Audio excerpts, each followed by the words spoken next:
Mic check, 1, 2. Good morning. Welcome to the stream. The regular suspects. Shout out to Matt640 and Poopsie. Already rolling in. How you guys doing?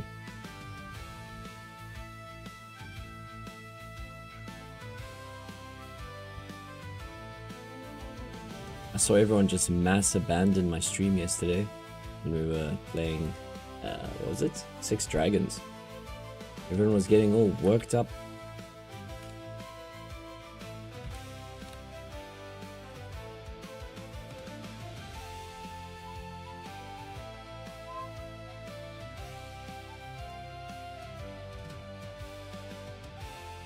Just dragging my fat ass out of bed. Are we a similar time zone, Matt?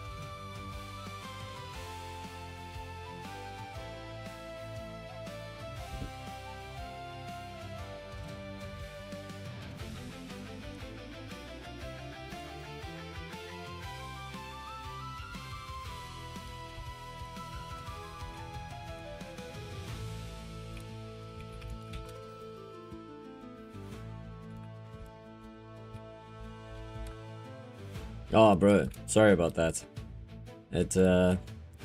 Man, honestly, I should actually just make it like, I think if you subscribe, it's ad-free, but obviously it requires your money and your soul. Even though you did buy me a pendant, man. I wish I could just select who the ads play for. Yeah, it's just, you know, it helps. It helps keep this little channel at least generating something over the hours. Maybe more people would stick around without the ads, but yeah, I don't know.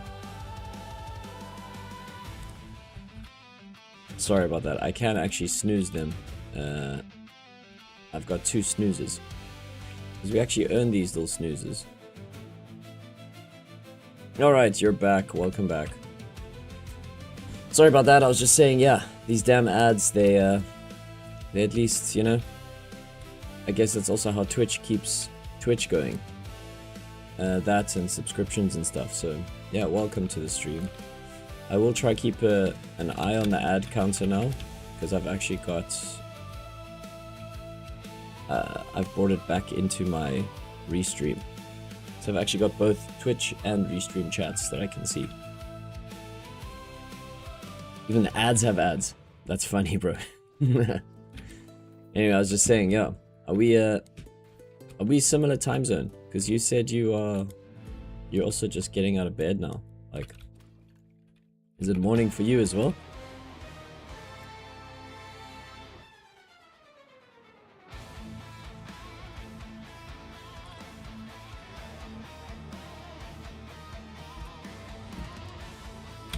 Whoa, even earlier.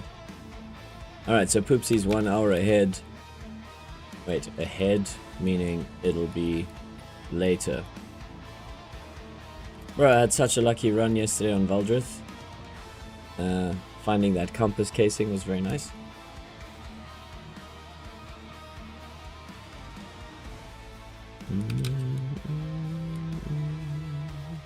Good evening. What are you talking about?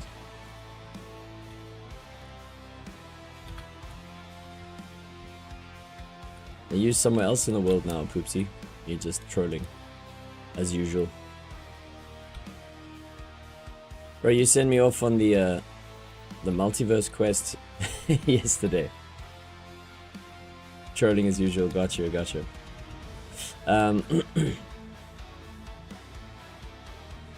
What? I did about 29 Zen yesterday and 73 scrolls. I went into the multiverse shit also. Oh, that's funny, bro. How did you do on Into the Multiverse? Did you play that one? I must say 6 Dragons was not looking so bad. Like, they've definitely improved it a little bit. Like, I didn't not enjoy it, you know? I think they've made the map more interesting. It's a cool little skill path. It's nice that you can reset your abilities. I think the version of 6 Dragons that I remember is, you know, it's definitely kind of that excavation game. Bro, I'm playing that thing. I'm like, what's my production this week? I kind of like it. It just sucks that you have to like keep watching ads. That's how they get you, bro. But it's easy to do it. What's easy? Easy to do the 6 Dragons fire essence? Or what are you talking about?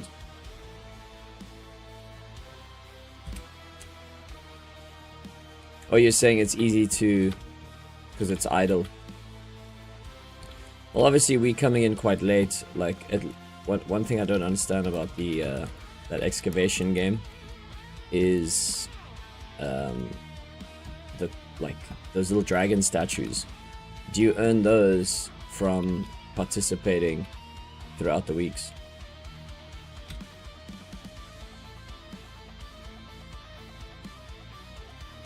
Oh, I see what you mean. No, it doesn't matter. If like, the thing is, I'm probably not gonna get anywhere in the essence event. And I mean that, like the running and jumping thing, that into the multiverse, like I actually, for a little mini game, it is pretty fun. I do just think, maybe I should reach out to the developers and just be like, guys, you need to change the music. There needs to be at least 3 different songs at least or something. You can't have the same annoying song.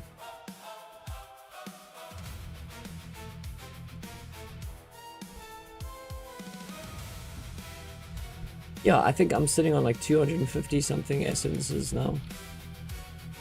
Just from messing around yesterday.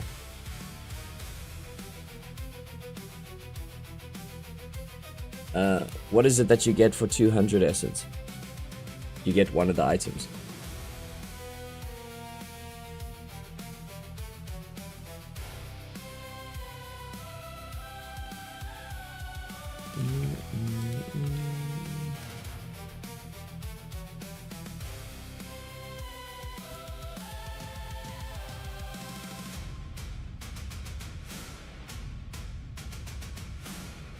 One more blob plus high chance in the multiverse relic on raffle.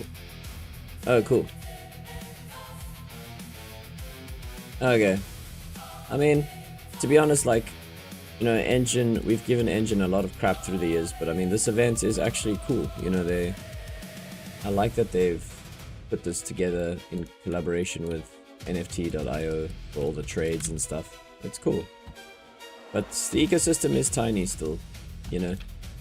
Like, if you look at, what's it, Excavator, sure, it's not like, not much of a game, but it's a fun little whatever, you know? Just get your production up, you know, that's basically it. But there's only like 300 and something players ranked.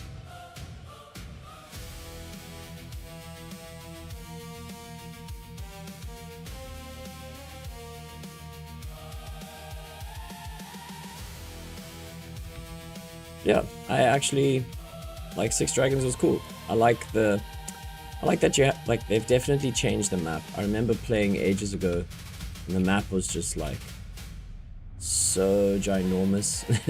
But it was like, it didn't really matter where you were on the map. There were just like big areas of like monsters between 1 and 10. I mean, it's basically the same, but it just feels a little better. Like, the town doesn't feel as dead. I remember back when I first played it, shame, their little town just had like the the one NPC that you can like trade with, and maybe one other guy. I don't even know. They had the little quest board thing. But yeah, it's decent.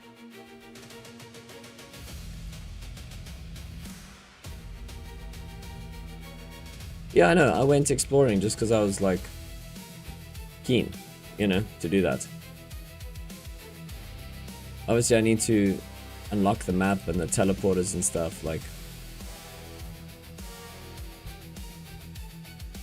because then you can like teleport to an area where the monsters are maybe more, like maybe like just above your level, Maybe they drop better stuff. Like I said, this is all maybes. Like, if you're playing for efficiency only, then, you know, that can often take fun out the game sometimes. Like, because there's no mystery. But if you know stuff, then yeah, that's obviously helpful.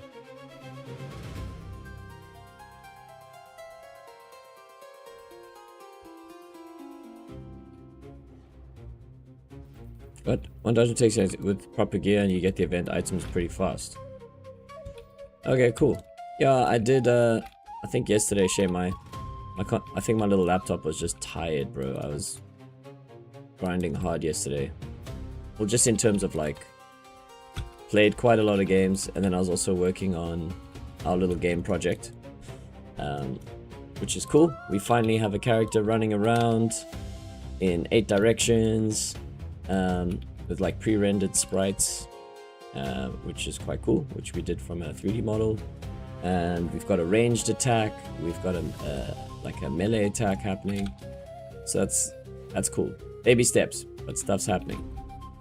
And I'm busy working on like a storyboard animatic for the opening of the game, because I feel like that's nice, you know. Golden Age games always had like some kind of opening cutscene, little story setup, comic book style, you know. So I was working on that. So yeah, I definitely want to get through a few more scenes today.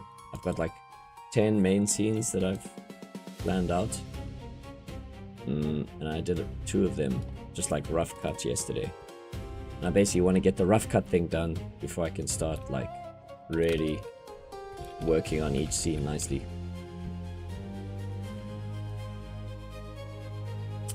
What? Yesterday, 1 elf frag, 1 epic frag, and I need 1 more green to hit 1k. Wow, bro.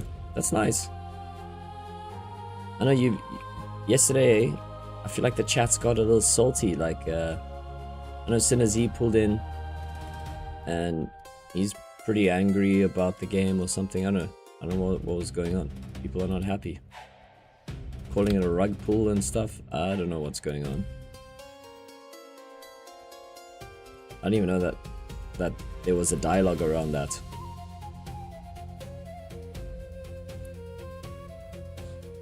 Poopsie says, in 6 Dragons, you just farm your gear in the dungeons then. If you have a nice loadout, you just stop the XP progression. Alright. So then you can stay in like a level range that works for you at that gear level. But then you obviously, without XP progression, you're not progressing at all, isn't it?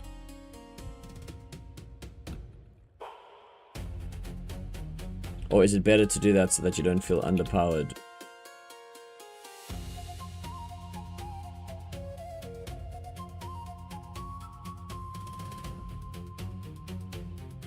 That's what I was saying, Poopsie. What if it is like, you know, they changed the recipes? Because, like, it's quite a lot to need for, like, think about it, for 1 overload potion, which is like an essential for the players to be able to take on like the Colossus and stuff. For 1 overload, you need like 4 transcendent resources. It's quite a lot. Same as the Golianders. I mean, that's basically what, 28 nature gifts for 1 potion.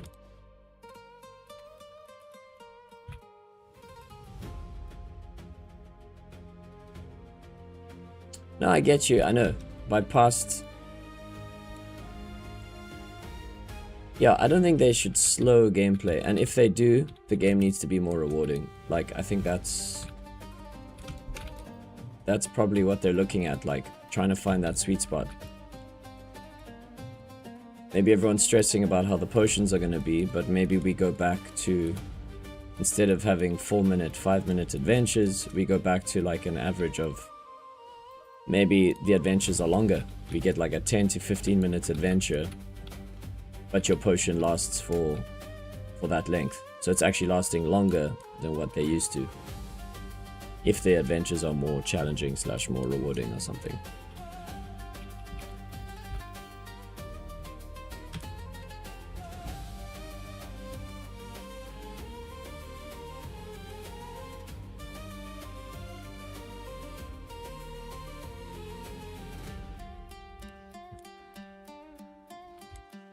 Yeah, I think we'll just have to see, you know. We'll probably have the same game in front of us, just with a few different elements. Like, the same thing where, you remember how it took me a second, and I remember, Poopsie, you were there, when I was like, bleak about the warrior changes, you know, or like the abilities. Definitely was struggling a little bit more, you know. And then also with the armor changes, it was just like all the stat changes really did have to. It suddenly made items like Scorn or what's the other one? Like even like Band of Irem suddenly like was a good item, you know.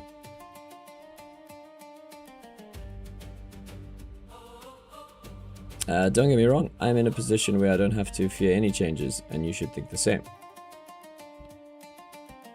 Yeah, I mean, yeah, don't we all have like really nice gear in a sense? I know, Poopsie, you got like top tier stuff.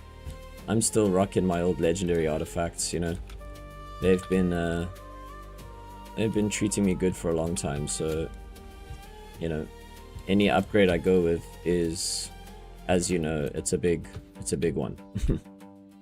So yeah, I'm not too worried. I'm excited for the game to constantly be growing.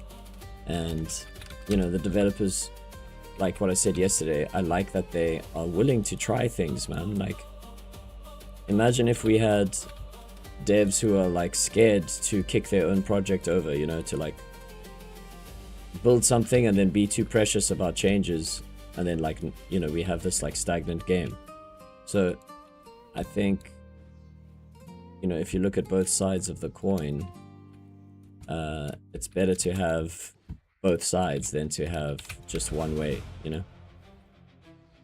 And if everyone doesn't like it, I'm sure they will adjust accordingly and find a middle ground between their idea and what the community likes, you know.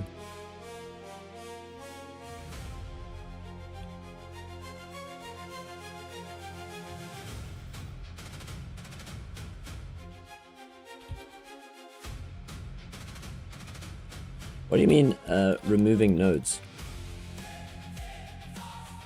Game only survives with new players coming in. You will have the advantage of having your build and your skills up already. Yeah. So I mean, that's also the thing. They're aiming for Steam. They're aiming for co-op. This is like the big push now, you know. I think for us to align with the game negatively now and jump ship before they like do their big push on Steam, you know, think about this, like all the streams that we've been doing for all this time, we've also just been kind of setting it up. Like when we do the Steam thing, I'm sure when the game is live, when people look on Steam, you will see our streams as well. It will be like linked to the Steam page, which will be awesome. And also it'll maybe pop up alongside Path of Exile, it'll pop up alongside Diablo, alongside V Rising, all those like isometric games, there it'll be. I think of how many games I discovered just on Steam from like looking for similar games that I've played. You know, you'll have AAA titles like Ain't No Rest at the top with like Dark Souls and stuff, and then boom, the algorithm will be like, oh, if you like this, you'll probably like this. And Steam runs all those like seasonal promotions and things, so I'm sure it'll be very good for the game to be within the Steam ecosystem.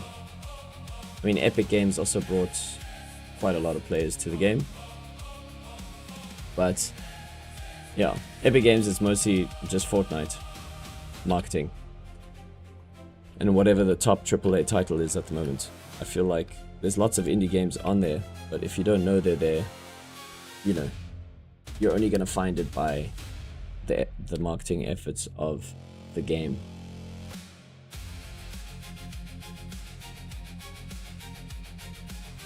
Whereas I think Steam might maybe be helpful, but yeah, they also haven't really been pushing marketing, so maybe it's like the kind of thing that once they're listed, once they're happy with all the features and things,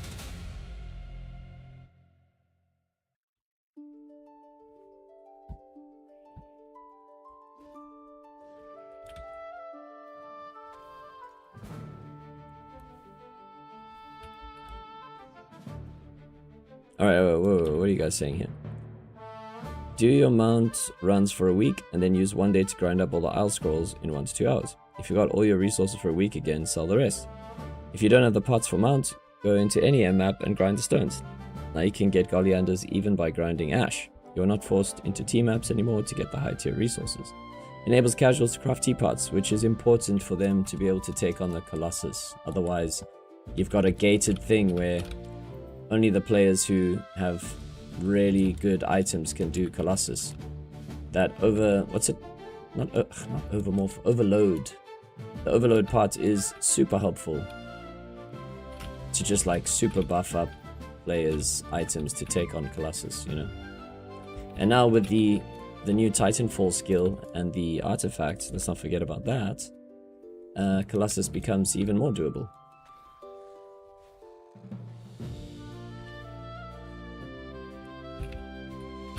But maybe because they've introduced that artifact, they might imagine they take Precision's Peak and Overload away. That'd be kind of sad.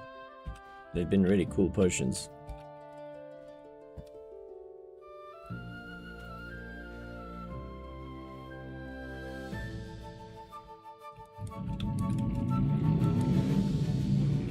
Yeah, I'm excited. Like I said, I'm excited.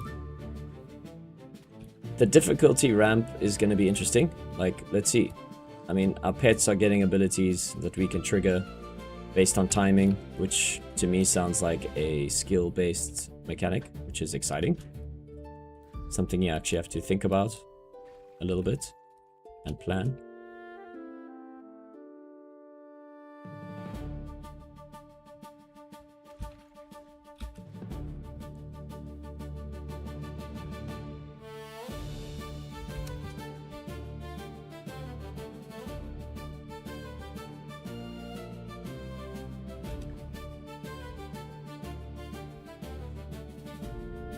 Yeah, to be fair, I don't actually know what the drama is. Like, I just know the hardest thing in the game is obviously grinding for gold, you know? But, to be fair, it's probably not harder than it's ever been. Like, the actual numbers might seem higher, but like, the methods of how to attain it seem to be... It's still very doable. It's just, you need to play, bro. And I think just... From my personal perspective, the reason why it's been feeling harder is just because I haven't been playing as much. So there's only one person to blame for that, you know?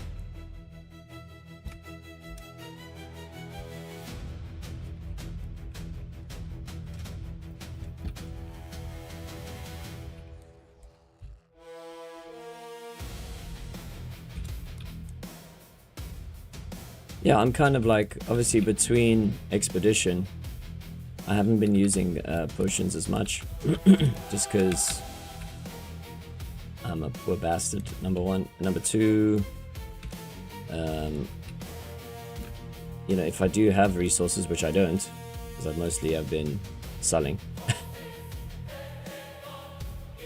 it would be good to keep them for, hey, let's get some fragments, to keep them for when the expedition hits, and then you have to grind certain maps, and you know, then you need a potion set for certain things. depending on what those weekly goals are going to be. I wonder if we'll get the monster kill thing.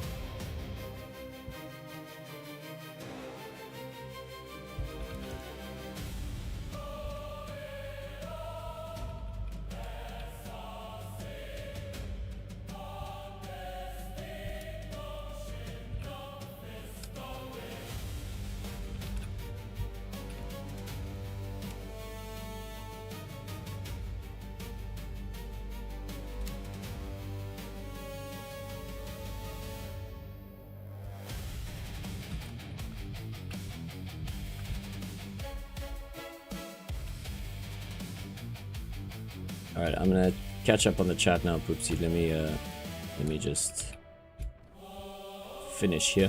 Luckily I'm on no potion, so there's no like rush. I can just chill, bro. Chill.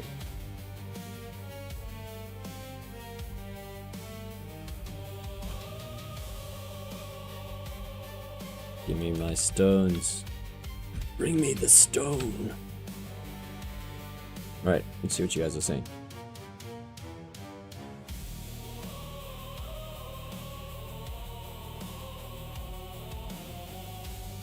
Poopsie says when he didn't have a T-build, he spent 10 to 15k gold per run just to get Goliander to craft peak potions. Criticizing the game a lot, but you guys have to see the big picture. I got hardcore nerfed by the patch. I was 120 on almost everything, but forging and engineering means I had 10% per skill on double output. Now I've got 0% on production and 50% on gathering, which is a nerf. Yeah. It's not a personal target nerf, it's a nerf to everyone, which just balances some economy issues. If everything is nerfed, no one is nerfed in at the same time. Yeah, exactly. That's one way to look at it. It's just balance. It's like a purification filter. And then, you know, the trade-off is that now you've got long-term goals of progression. I know everyone was bitter about like the engineering and, you know, being kind of baited into grinding up those excessive levels in the hopes that it would mean something one day. You know, that I think that's what's the disappointment came from. But maybe they made the level so hard to get, thinking players wouldn't actually go for it, you know, which I guess is maybe a design flaw a little bit. Or maybe they just didn't expect people to, you know, basically grind so hard that they devalued the process themselves. Poopsie says, just wait for a recycling system on virtuals. I really hope it will be some great stuff. Recycling system on virtuals? What is that?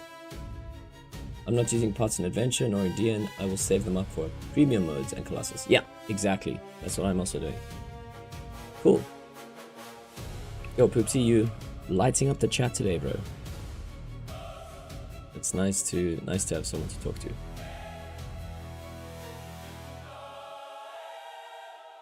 Bro, the top 5 which level up engineering and forging isn't even that triggered by removing those skills. We are happy to be higher in prestige. Exactly, bro. You're closer to those like insane artifacts, which also is more like a trophy item.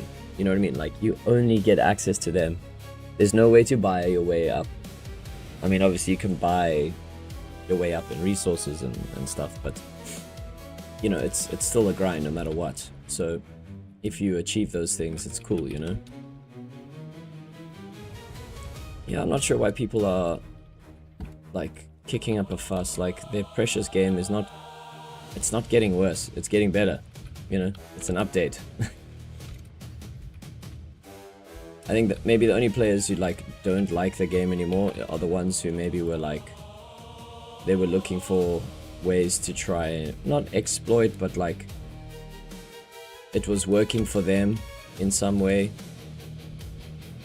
You know, like being able to do 3 mount runs on one set of potions and still have some left over because you've got the best artifacts in the game, you know. And then that player is obviously now technically supposed to be getting more drops because they are playing so much more. But then I guess the argument is, should they then be the ones to get all those drops if they're playing so much?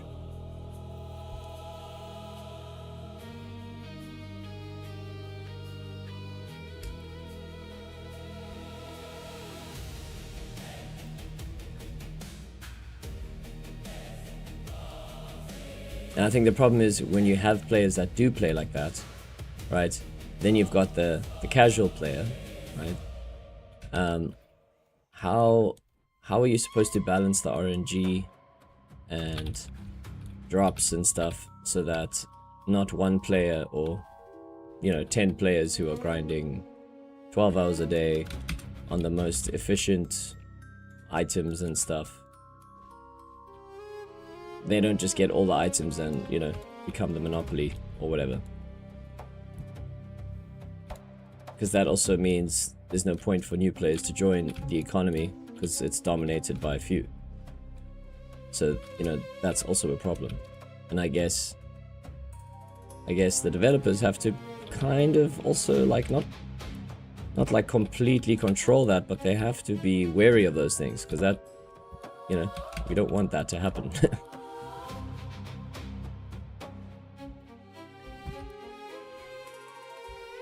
Yeah, sure. At the moment, exactly, yeah. I mean, legendary items are pretty damn cheap. But if I think back to when I first started playing Lost Relics, like let's take the big bull run out of the equation, right? I probably also did about the same thing. Like, maybe when I first started, I bought a legendary sword for like, what? Maybe like, no, I think I spent like, I did buy in to play. I was like, let me experiment with this NFT thing, and it was during that time, so prices probably were higher anyway back then. And that was like pre the peak of the bull run vibe. I mean, I still made plenty of money selling. I remember selling a Dragon's Blade, bro, on Engine X for like ridiculous money. But I guess that is also like, it was unrealistic, people were doing silly things. So some people lost, some people won. That's just how it goes.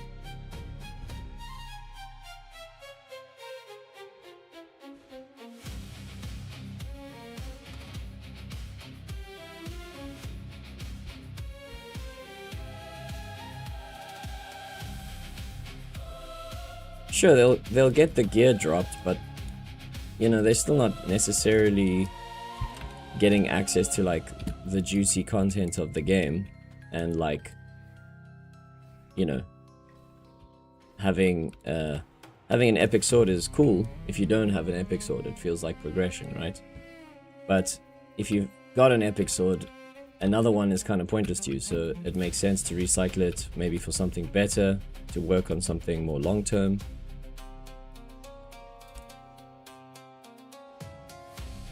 It's all about where you are in the game. Like me on Six Dragons, like just getting my common boots. I'm like, yeah, now I've got shoes, and they're like absolute trash, but it feels good at the time.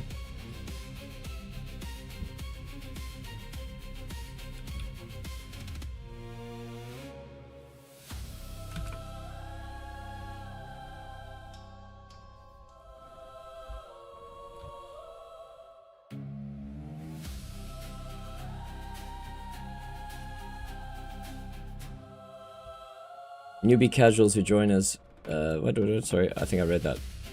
Just wait for recycling, trust me, we will have a new NPC where you can trade in shards for relics slash weapons. No, exactly, or recipes. I think it is going to be a bit like, maybe, it's funny that in all these years I haven't played Six Dragons, but now that I checked it out, I feel like we might have like a recipe forging system, a little bit like that.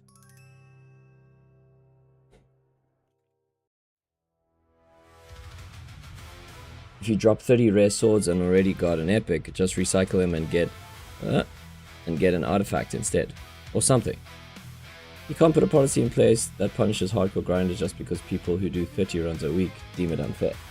Yeah, no, I'm not saying that's what they should do. I hear you there, Matt. Definitely hear you, bro. That's definitely not what they should do. But it's RNG anyway, buddy. We saw some guys drop M&T by doing 20 a week. It happens. But focusing only on T-drops will demotivate you. Yeah, true. No, you kind of just gotta, like, enjoy the game for... just for, like, the mechanics. Like, if I think of other games, right? Because obviously we've got this thing where the selling point is you can drop, like, collectible items. I mean, fragments are where it's at. You know, if you are actually gathering your arcane fragments and stacking them up, you know, you are building yourself a path to guaranteed, like, drops and rewards when it comes to expedition. And I think that's, you know, you just gotta be patient and be ready. I mean, Matt, you've been grinding so hard, dude, that you've literally got pretty much all the fragments you're gonna need. When the expedition starts, you're gonna be fine, you know. You've still got 17 weeks, and we've seen how players like, you know, Argantus can basically, like, I mean, Argantus plays hard though, right? But he kind of sat out of the expedition and decided on the last, like, 2 weeks or 10 days to, like, actually do all the contracts as a test. And he was able to do it. So it just shows you that, like, those 17 weeks, even when the expedition begins and you feel like, man, I don't have all the fragments, you could give yourself 2 weeks. So you've still got 15 weeks of playing to get stuff. So I think it's doable, you know? Especially with the weekly rewards, they definitely help. Still not an easy task, you've got to play a lot, but it's doable.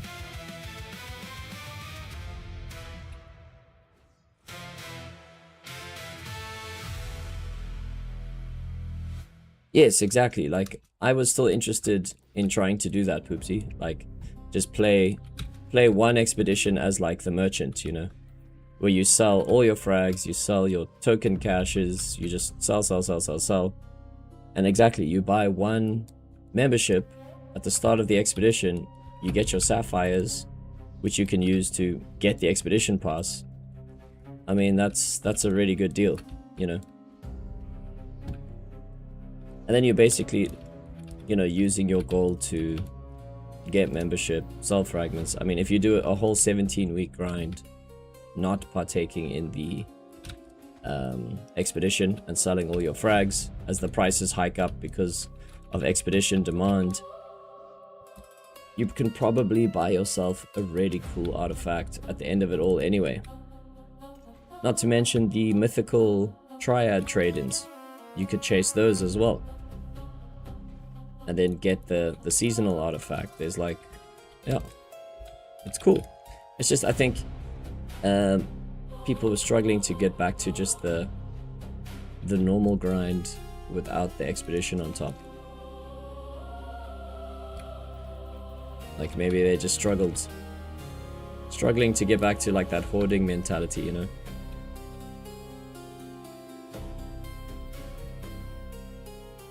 I mean, you can see here I'm playing Fern, my old haunt. Just because it's a little more chilled for me. Like Mount is, I like Mount.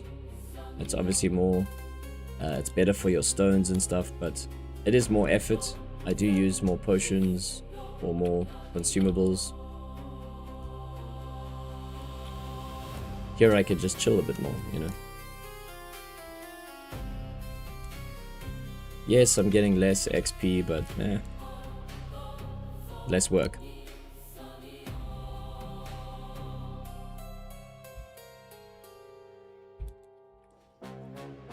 Poopsie says, that's what I did first expedition. I got myself a whole build by skipping first expedition. Well, there you go. And I basically melted, like, my stash just to be able to do the first one. But it's cool. I mean, you know, I've got my T-sword is all sharded up. I've got a nice staff. I mean, I had Stellar Core before the expeditions, but I figured I'd rather play the content than sit out, you know? So I gave up my Stellar, gave up a few other items. And at the end of it, I've still got a nice trophy that I, like, grinded up myself, so it feels good.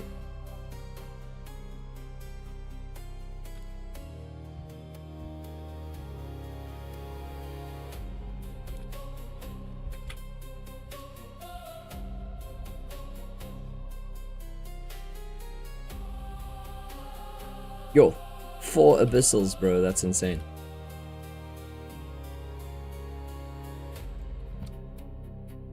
Well, there you go. See?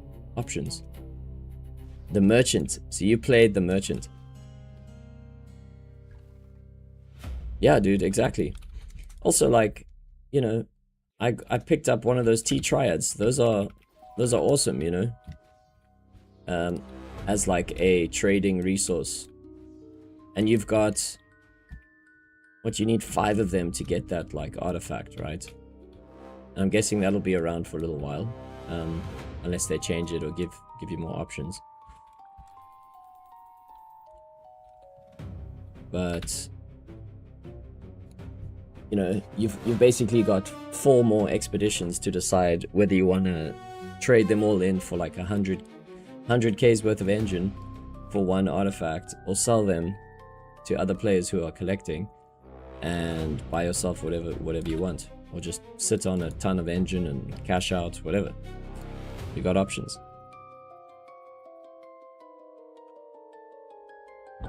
Yo, 30K for Swiftmark. That's insane.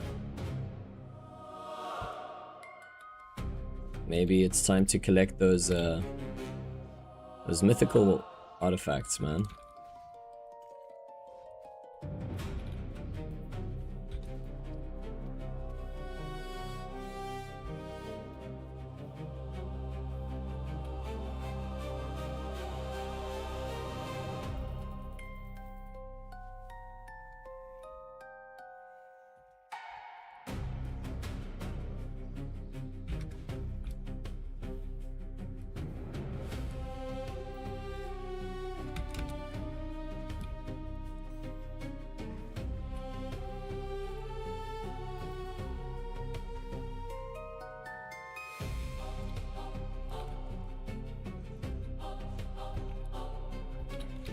That was fun.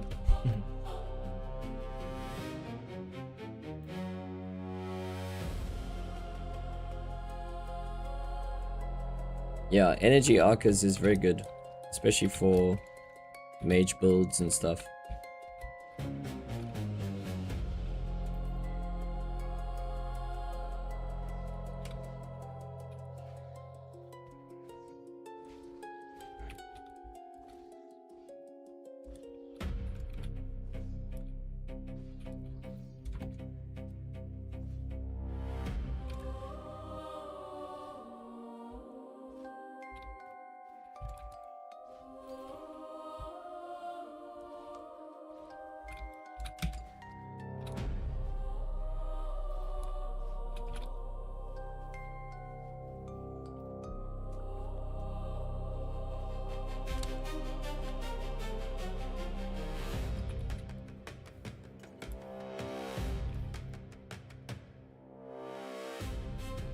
What? You're saying you can stack 5 of them per slot? What are you talking about? They will buff Hellfire again. Yeah, for sure.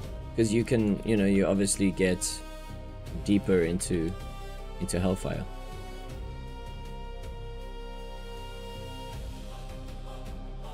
And what's the thing about the pots stackable?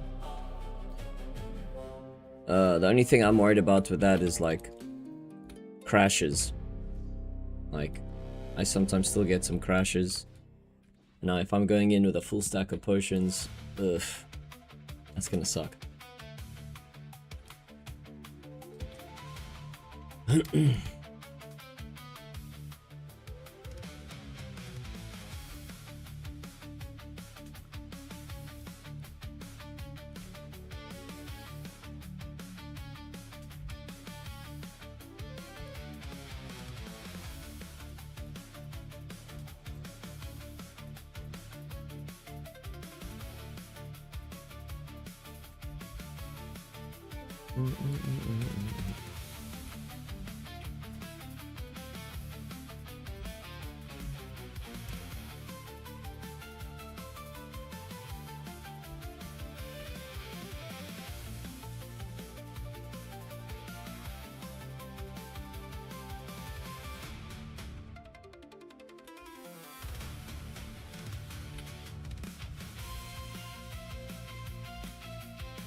I really get crashes like once a month, probably even less. Yeah, I think I sometimes get memory leaks.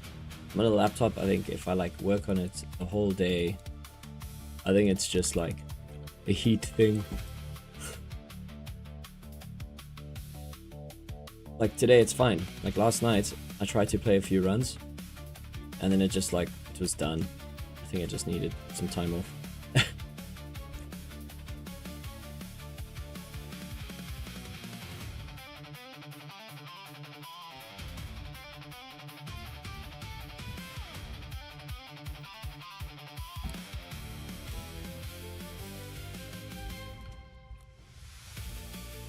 Yeah, also like another thing, what if they make the potion stronger? So maybe you don't need, well maybe yeah, they just like buff them up even more. I don't know, we'll see what happens. So shorter time, bigger buff.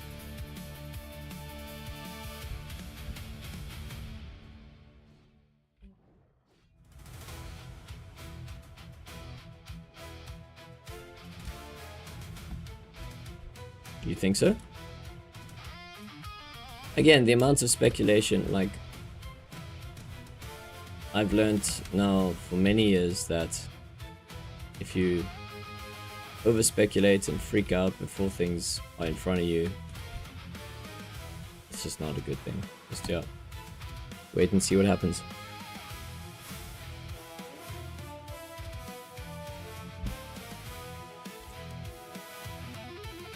Oh, cool. So it's like, it's a good incentive to use potions.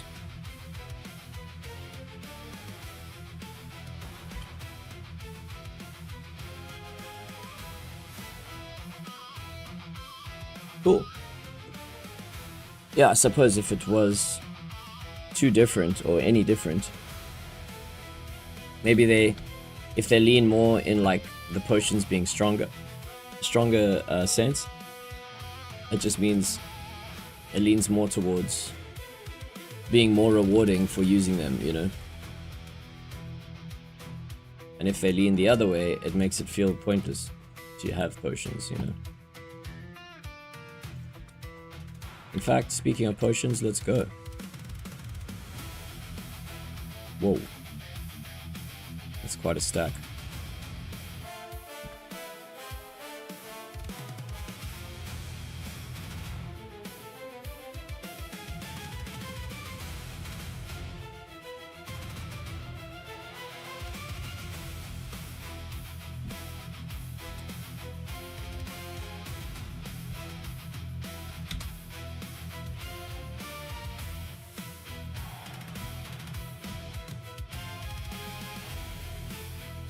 Yeah, like even now I can feel these potions feel good.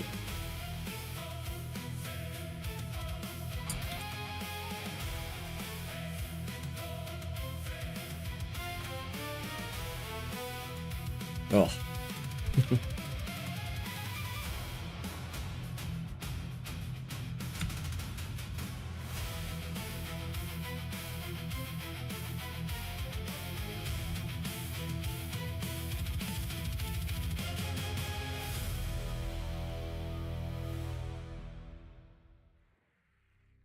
Yeah, sure. I mean, I'm not asking for stronger potions, man. Like, I think they're great. It's a nice little extra boost if you want them. And it gives resources a reason. Because if no one's using potions, there's no point in having them. Then there's no point in having resources. And you can say goodbye to Enchanted Isle. You know, then there's no maps, then there's no way to earn gold, and then the only way to play the game is through membership. So I think, yeah, I think we need potions.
To go check out Valdrith, see what's happening there.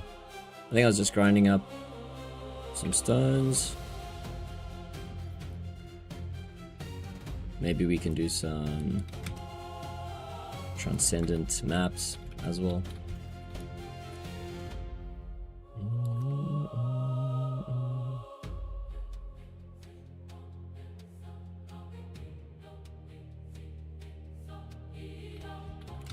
Also, don't you need potions for Echoes of Time? Have you been doing Echoes, Oopsie?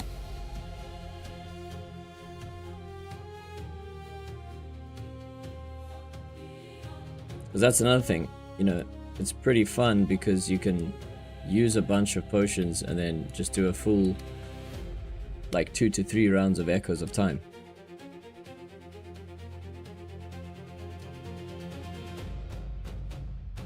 How are you keeping it up, bro? 4 runs. Yo, that's crazy, dude.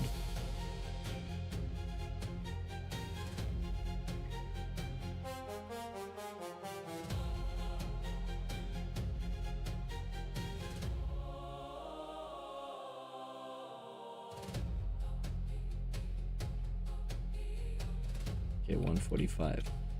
Should we, let's ramp it up. Oh, that's the end of my potions. That was literally my last one. Go! Yeah, let's do a mount.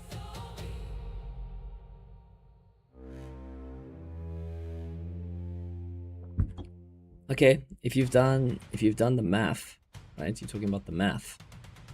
What is the current grind curve? Like the gold grind curve. How much gold do you need per day? And what does that equate to in grind?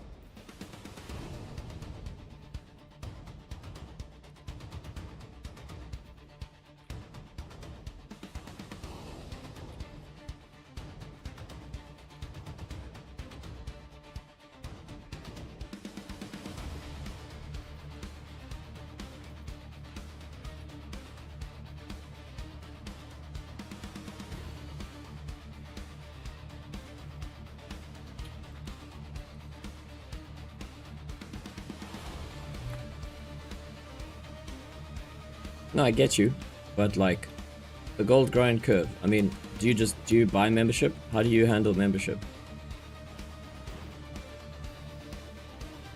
You just buy Lunary, or just because it's less hassle and you can slowly build up gold over time, or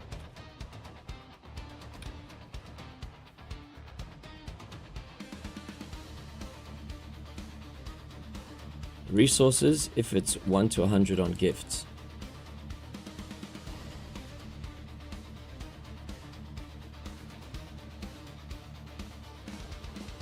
Consumables if it's 70% per gift. You calculate it down to the gift. Bro, that's some deep math.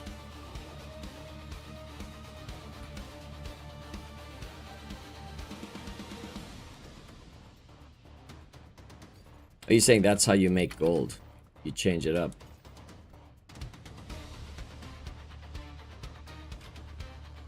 Some good tips. I mean, obviously, they also, that's like your own personal thing.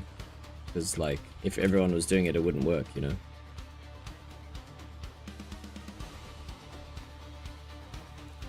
Oh, wow. Nice. Yeah, I think the only reason I was selling scrolls is just because of my probably stupidity. No, just because I needed gold quickly, so I mean, maybe it would have made more sense to actually play out the maps.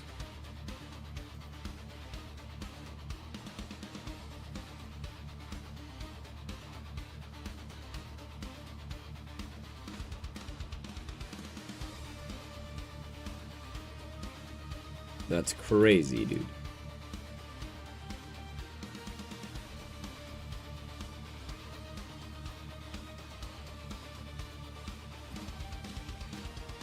Okay, so you've built up some economy. That's good. To the point where you've crafted more than what you need. So much so that you can literally make profit from the surplus, right? Even if like you're selling more. Like, does that make sense? I mean, obviously you're getting XP for everything, so it's like even crafting like a tiny little crappy fish is worth it because of the XP return, isn't it? Is that what you're saying?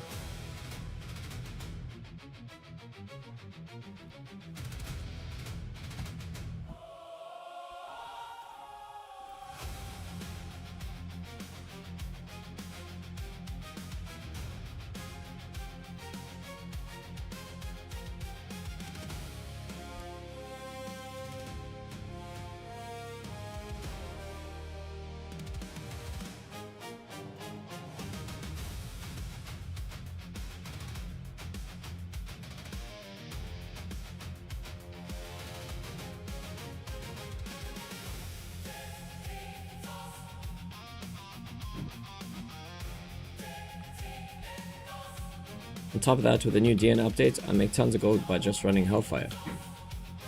Oh, exactly, because you will be getting... you'll still be getting progress on the chest. So you can still get the vaults, and you'll be getting the transcendent resources from the monster drops, right? Is that what you're saying?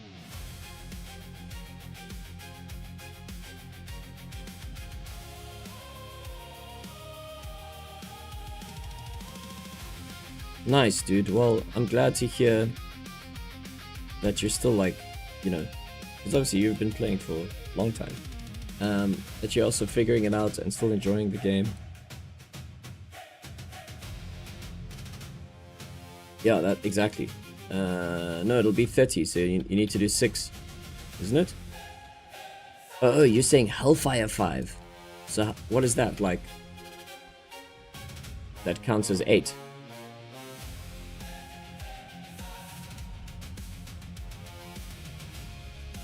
Yeah, that's a vibe. Exactly.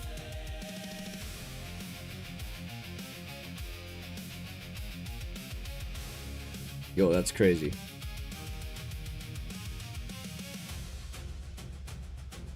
But those are... Oh, I see, but Hellfire 5. That's also like a 30-minute run though, isn't it? About.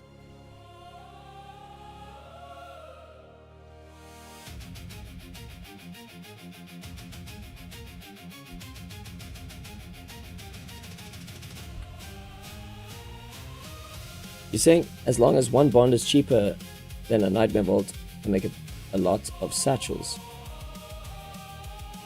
Yeah. You mean the Void satchels, eh?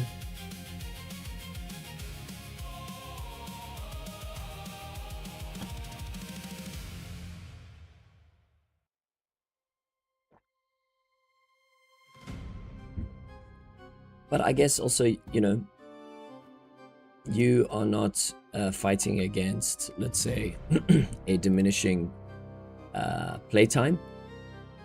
Like, you know, you still put the time in. Like, let's not forget that is a factor. Like, you actually have to play the game. You know, you have to commit. You must commit your soul.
Oh, these bomber dudes are the worst. Little kiting bastards. So you see, I have to focus a little bit more on mount. I can't just play like mindlessly.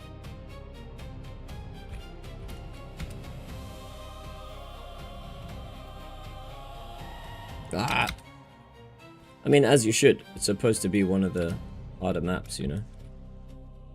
I imagine it getting much harder.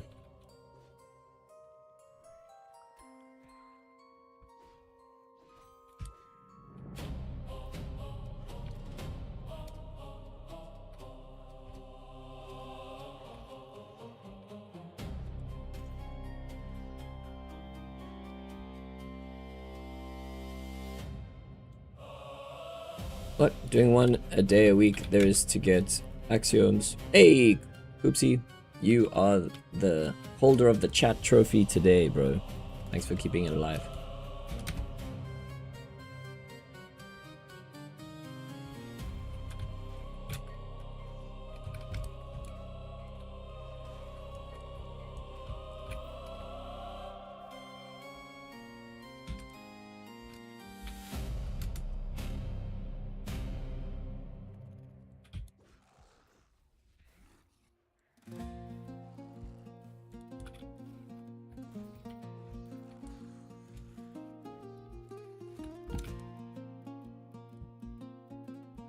That's how it should look like with your gear, buddy. No arcers or warpage, play it a bit safer, but you can still play it. Yeah, for sure. I mean, you're talking about mount. Like, it's a proper challenge still. Yeah, and maybe also the skill factor, you know? Players who maybe aren't as well versed in the game, even if they have the items, they might struggle more because they're not like playing safer or smarter or more or skillfully.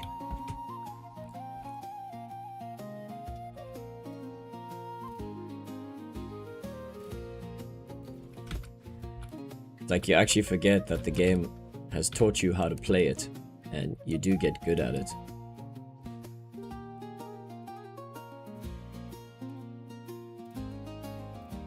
Yeah, that's cool.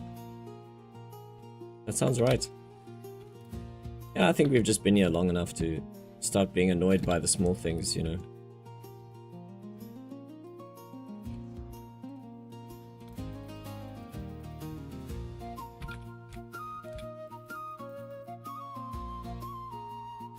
Yeah, true, that is better. But also now, if you have an L weapon and some smart potion usage, you can totally do it. Maybe you do it just for the challenge, you know? If I think of games like Dark and Darker, they also have a similar thing where, like, if you play the hardcore maps, the loot you can find is, like, so good. Like, it's almost better to go in with, like, really crap stuff so that you've got nothing to lose. But then you're gonna struggle, but you could like loot your way up in a single run. So if you survive a hardcore map, you come out like feeling like a king, you know what I mean? Like, yeah, you know, you might find a legendary or an epic. I mean, there's also like, in that game, the transcendents are unique. It's literally the same color codes as well, which is cool. Green, blue, pink, orange. Or, you know, purple, orange, and then I think there are mythicals as well, like the yellowy gold, and then they've got uniques as their transcendent ones.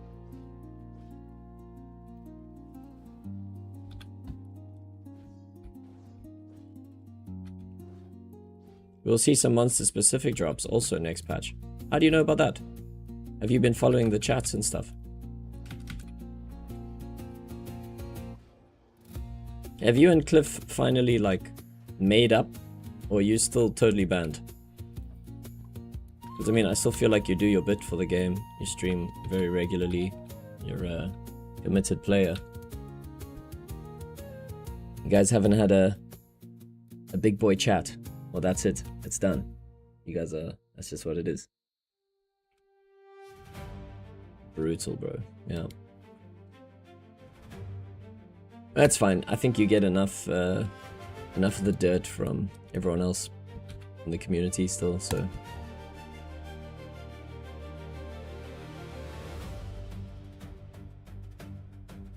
Yeah, I must go read that again. I think I just skimmed it when that announcement came out.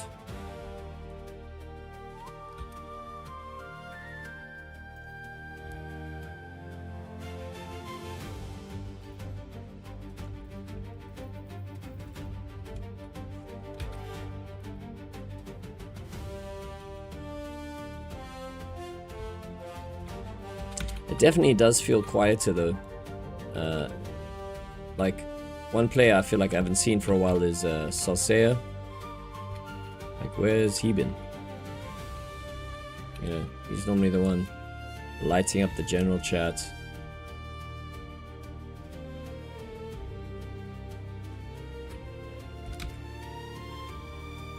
Like, I do hope there's still lots of daily players, man. I mean, it's sad if everyone is off.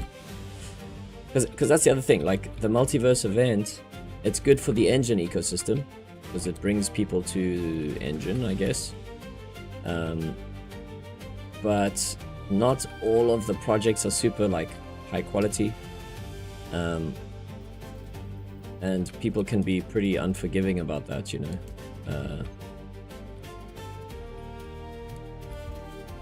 But, you know, Etherscape is good. Six Dragons is good.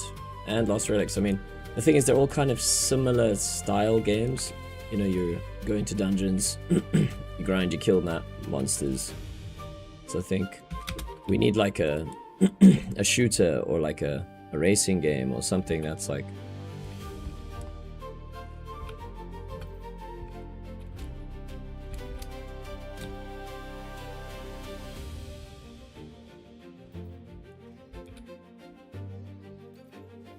Oh, he still comes on my stream sometimes and asks about my feelings on the current up, so that's fine.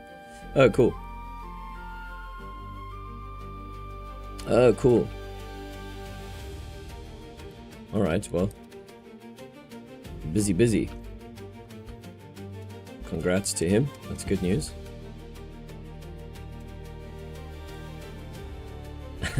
So that's what happens. Oh no. Scary thoughts.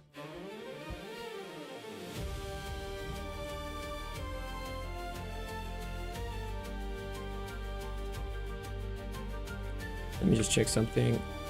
Who is on the chat? I think it's just you in the chat at the moment, eh? Yeah. Matt, are you still there? I just want to see if these things are giving me the right... And I see Titiro. Titiro, are you still lurking? Or is this giving me delayed names? Let's just do a little bit of a chat roll call. I just want to see if my tools are actually working correctly.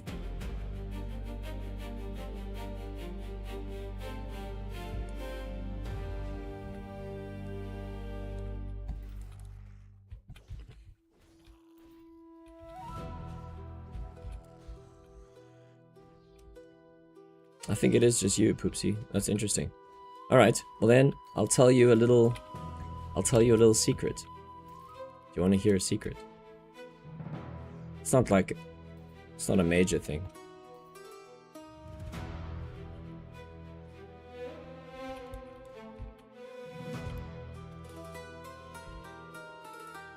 Haha, no. No.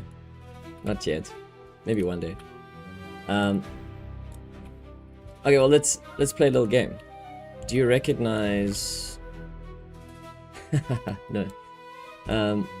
Do you recognize this song that's playing right now?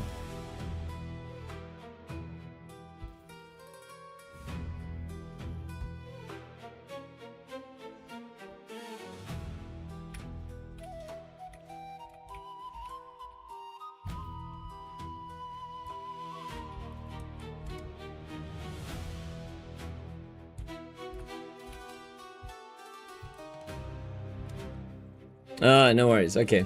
Alright, well, whatever it is, I'll tell you the little secret. Basically, but keep it to yourself, if you can. At least until next week. The music that you're hearing on my stream now is a new set of music that I've been working on for Lost Relics, just to make the adventures feel. So I'm basically just demoing it here, but to make the adventures feel more like theme specific. Also, so like different maps have different feels. Like darker maps have more creepy music. Yeah, so basically I've used the combination of my existing compositions plus leveraging the scalability of AI.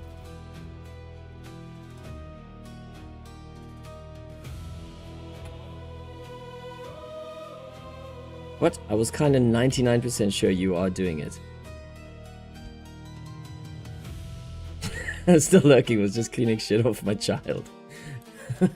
Okay, well, there you go. Now you guys know some secrets. So yeah, this music that I've kind of been demoing on the stream a bit is... there's a chance that it'll be part of the next update as well. Because obviously, you know, sitting and playing, I'm always thinking about how the game feels.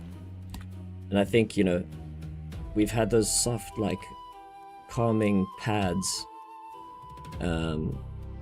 which has been cool. I mean, it was so clever how they implemented the music system. And it's actually, like, you know, maybe something to consider for my own little game, is they tied the music changes initially to the weather, like the actual time of day. So you'd have, like, you know, when it's early morning, they had like a softer patch that would come in, or like if it's nighttime. So that was quite clever, but then it was also on its own kind of chilled loop. Whereas if you're in an action-packed adventure, I feel like the music should be more action-packed, you know? And also for me, like when I stream other games or play other games, I don't touch the music. I literally, you know, I listen to like how they compose the music or where the music is placed. I mean, I'm obviously that way inclined, so, you know, I listen out for those things. And one of the games I thought the music was really good was Genshin Impact, actually. Like, just the whole battle and how it transitions from like a calm, cool little town to like, you know, now you're exploring the open world, and it just, the game is so good in terms of the vibe. So anyway, what, I would love to see specific drops tied to daytime. Yeah, maybe. Imagine that, like you know, like certain monsters only come out at night, and then you have to go hunt them.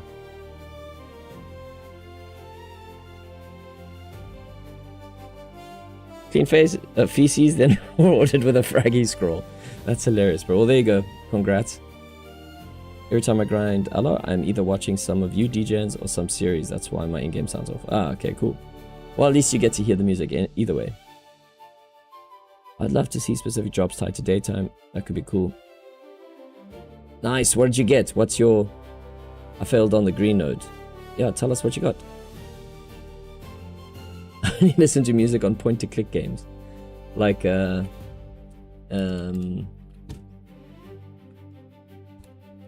Monkey Island. Alright, how are we doing on stones here? Oh, okay, one more. One more. One more, one more.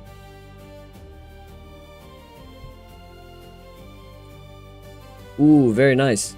That's a good haul, Matt. Nice start to the day.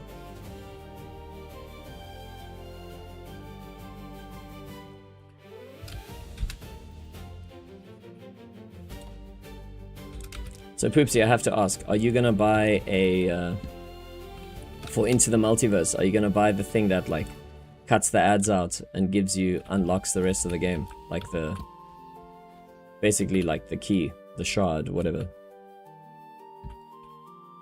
Try German produced games for the art, bro. You will love it. Which one are you talking about? Like Machinarium? Have you played that one? Point and click. I think it's called Machinarium.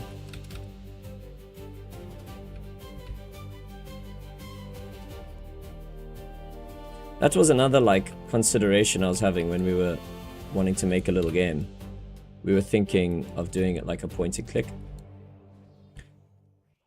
I've like started like trying to figure out a bit of Blender. What? RElics produce games on Steam. That sounds familiar. What are some of their titles?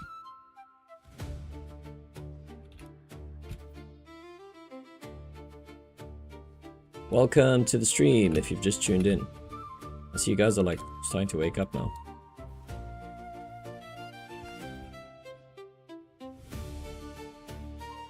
Yeah, I recently bought also like Supergiant Games. That's obviously the people who made Hades. They got a couple of other cool titles as well. I went and bought their first game again. Or not again, just because I was interested in like their character development pipeline. And what they do, they use the pre-rendered method where they actually create 3D models and then pose them and then pre-render sprites. So you get like a 2D feel without having to go and redraw everything. And that's great for like isometric games, you know. And yeah, that's something that I was checking out. And yeah, I did a bit of a deeper dive. And for Hades, man, their 3D modeler. Okay, so the characters in Hades, you can't really zoom in.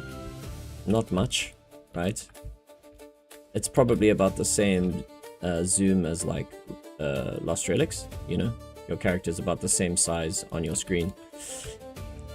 But the character, the 3D modeler, she will take the portrait art and she will go create like a fully detailed, insane 3D model of this, like, you know, take the portrait and make it like, you know, if you zoomed in like this, you would be able to see like extreme intricate detail on the character. And you actually never see that in the game. There's no like gallery or anything where you can go like check out the hand-painted models and stuff.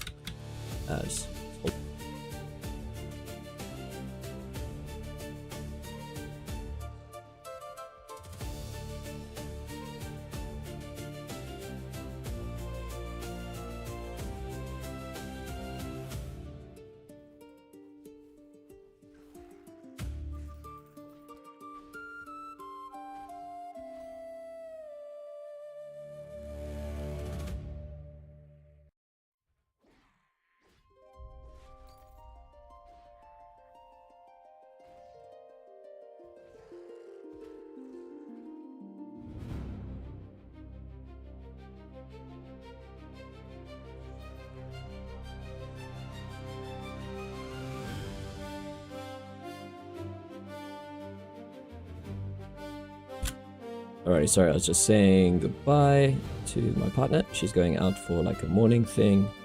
I just need to turn my phone off silent so I can hear. She's got delivery coming a little bit later. So I just got like stuff I must not forget. What? Sitting on 6 alpha rags with no purpose? Yeah, I think I've also got like 7 of them. I wonder. I'm sure they will get some love. Yeah, dude, we just gotta trust the process. I mean, I think we've still got an awesome game in front of us. Smooth as hell compared to like, I mean, again, like, I don't think Six Dragons was bad at all. But check this if you got any time. Is that a trailer? A game trailer? Or are you looking at character production pipeline?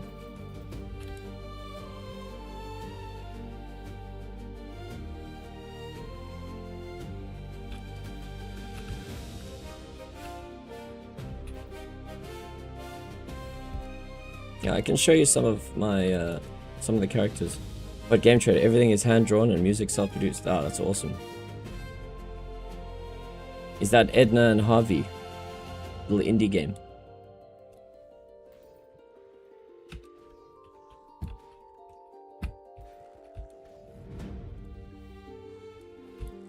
Yeah, like yesterday, I was busy scribbling out my storyboards for the opening animatic of the game. And what's crazy, man, like, it's actually, when you sit down and try and do the process of trying to write a story, I actually find it's easier to write a lot. It's very easy to write a bunch of stuff, right? It's much harder to write something that is a little bit shorter, more concise, straight to the point, good beats, timing, all of that stuff. Oh my gosh, like just by sitting down and trying it out, you'll suddenly learn that the process is way more complicated.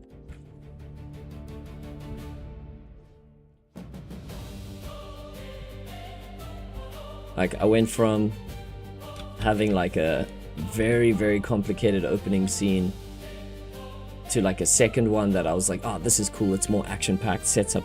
What? Lags. Is that me or you? Let me just make sure it's not me.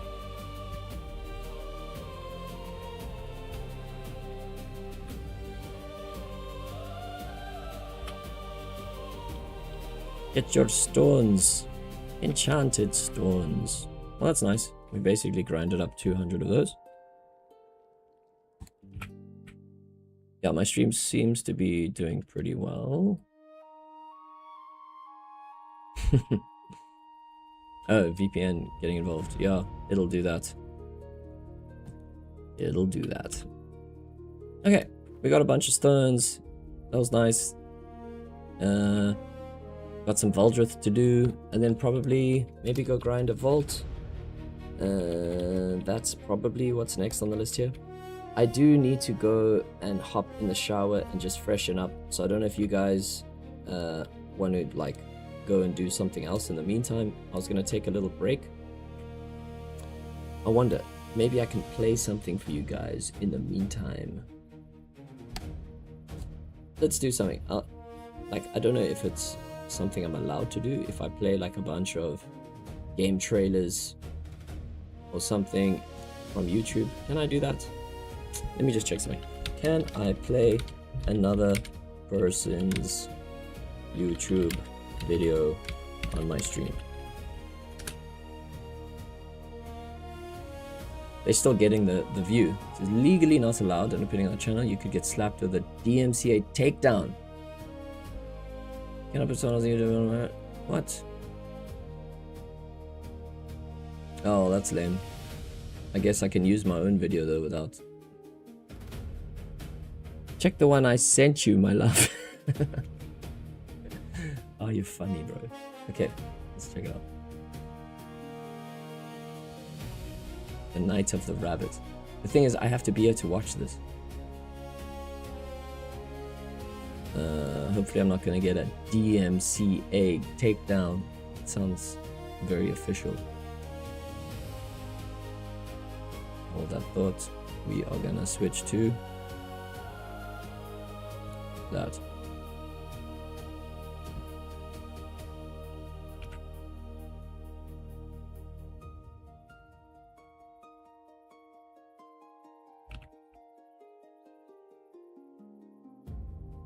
What if magic truly did exist?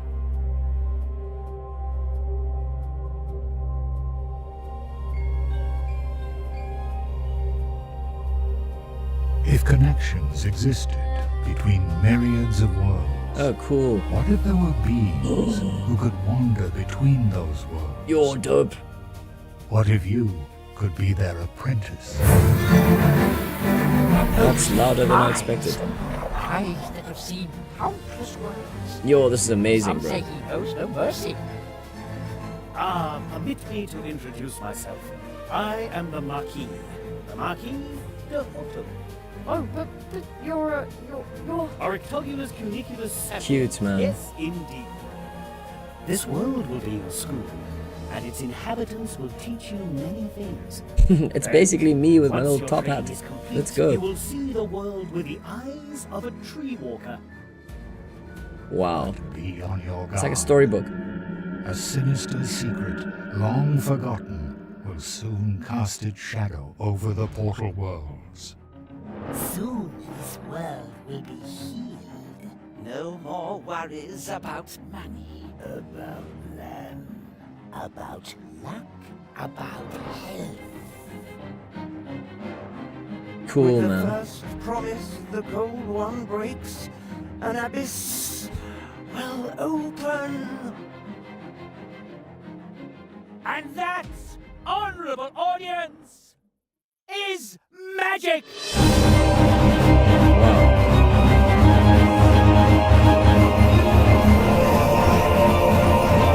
Jeez, they really got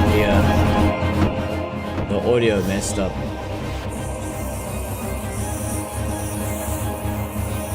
Ah, it's so loud.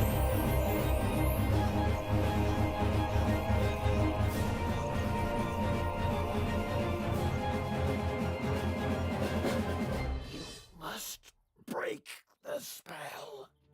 You alone can stop him.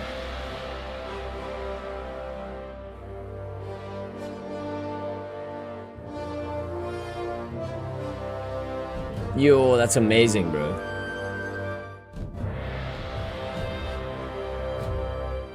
"2013. The Night of the Rabbit." You're legendary. It's like the best game ever. Wow. It's so good.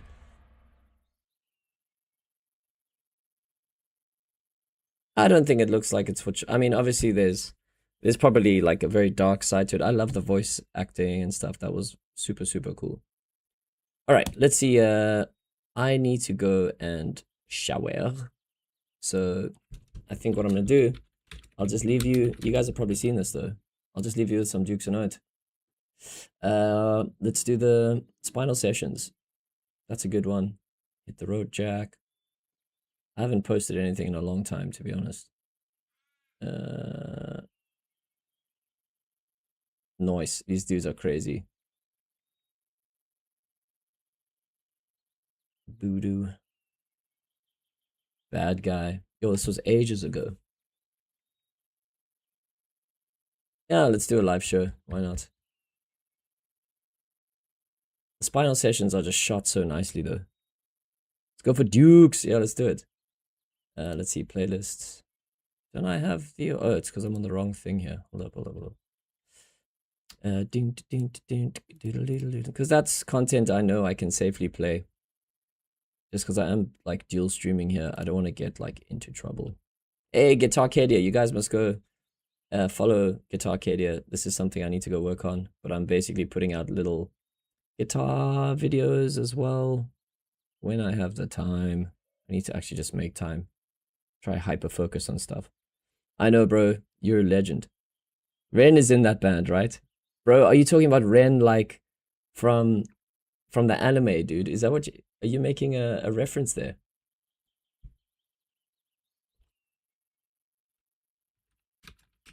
Ren like from Nana. Is that what you're talking about? That's funny, bro.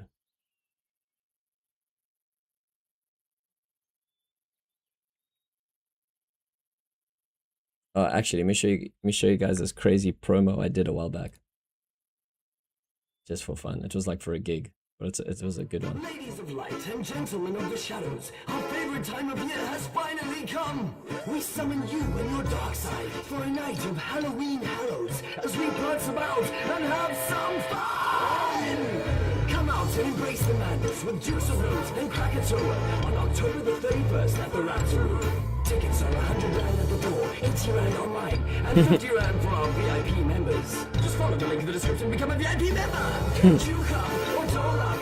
Just make sure you dress up and join us on camera as we capture our evening of mad celebrations. Step outside of yourself, wear your imagination on the outside, and come make some memories with us. See you at the show. Crazy. Man, I still love that promo. Too bad it was a dated thing just for fun. Yeah. Okay, I'm sure I've got more stuff. I was just trying to find the playlist that I made of... So much for going for a shower, man. Just hold on. I just wanted to find the one... Yeah. Here's a whole playlist. Live at the Raptor Room. Full playlist. This is that show. Yo, this is ages ago. We don't even have these many guys in the band anymore. Yeah, this was a fun one. Let's see. Play all.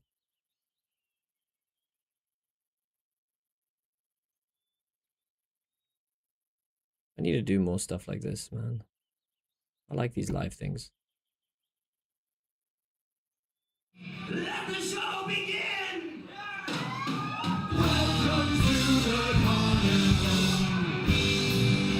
Alright, there you go.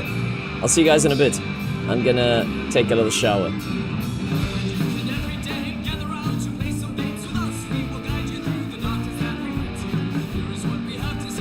It is live, so, you know.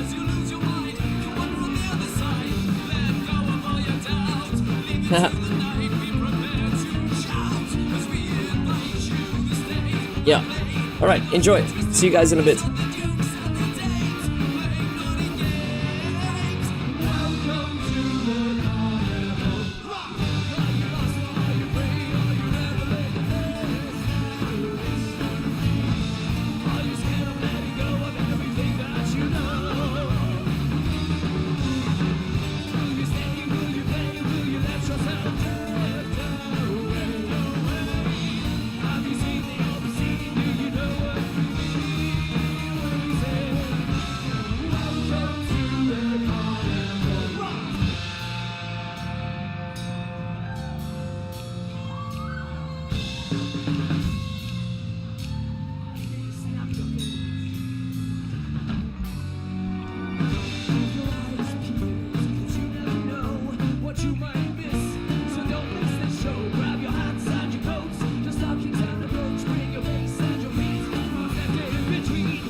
troubled plans. Come sway with me. Swing yourself from your head to your toes. Feel the swing deep down in your bones and lose yourself. Just swing away, lose yourself and sway. Won't you sway, sway my way? Won't you move to my groove? Won't you dance and sing with me? Let's let loose and go crazy.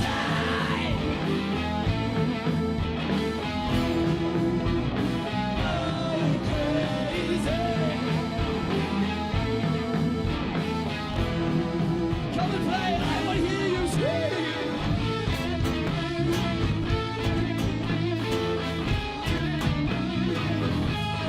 Crazy.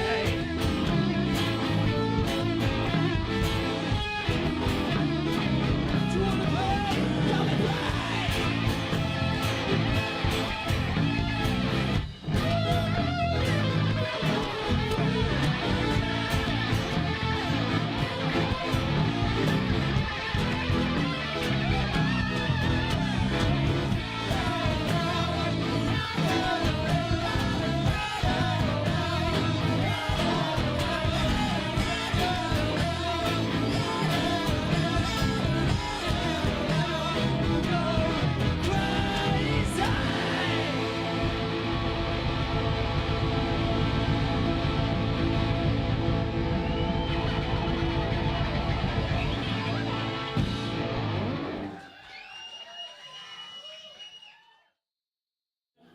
Here's a song you've never heard.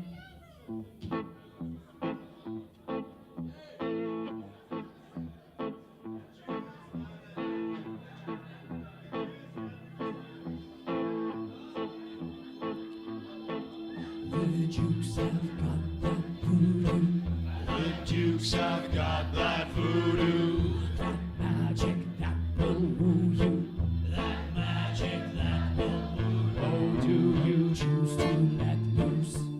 Do you choose to let loose? And say goodbye to all bad juju. Say goodbye to all bad juju. Louder! The Jukes have got that voodoo.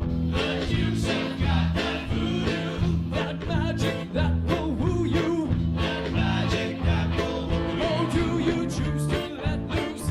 Do you choose to let loose? And say goodbye to all bad juju. Say goodbye to all bad juju. Here we go! Hey!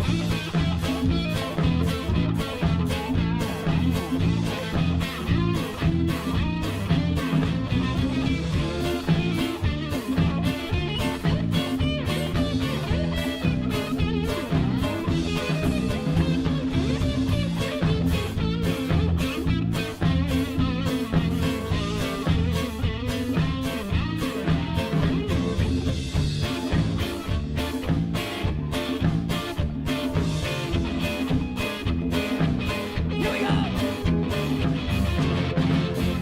Hey! Right, nice! Now we're gonna bring it way down. I want to hear you whisper. Go! Whisper, whisper. Just say whisper. Whisper. Whisper. Okay. The Jukes have got that voodoo. The Jukes have got that voodoo. That magic that will woo you. Do you choose to let loose? Do you choose to let loose? And say goodbye to all that juju. Say goodbye to only voices. The Jukes have got that voodoo. The Jukes have got that voodoo. That magic that will woo you. That magic that will woo you. Do you choose to let loose?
good. Give yourselves a hand. Come on.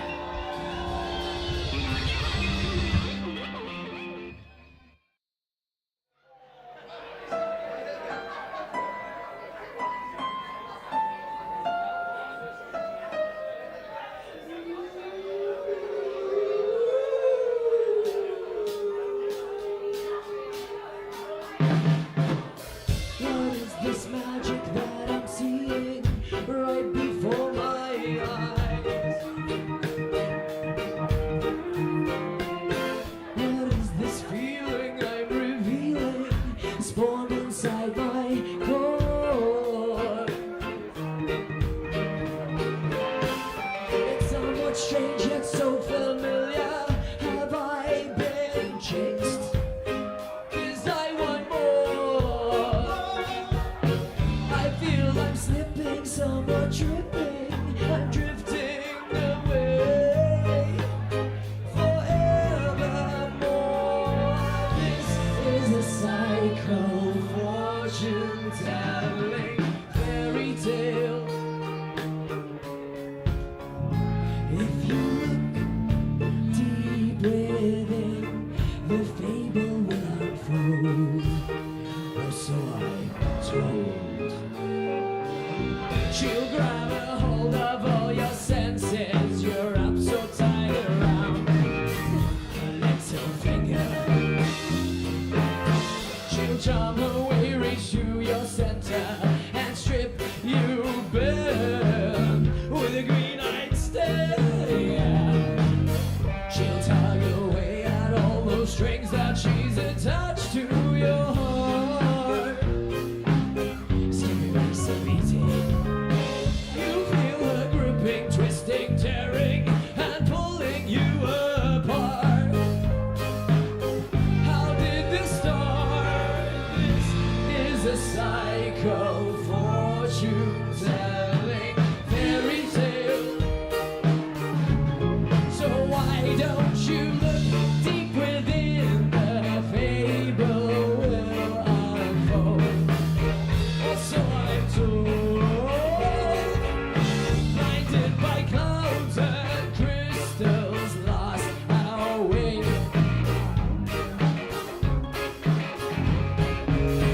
Under her spell, it seems we're trapped in fear, here to stay. Stay. Silhouettes from all around you consume the air that you breathe. Can you face the shadows of your visions as they come to life? This is a psycho fortune telling fairy tale. If you look deep within, the fable will unfold. Or so I'm told. Blinded by clouds and crystals, lost our way.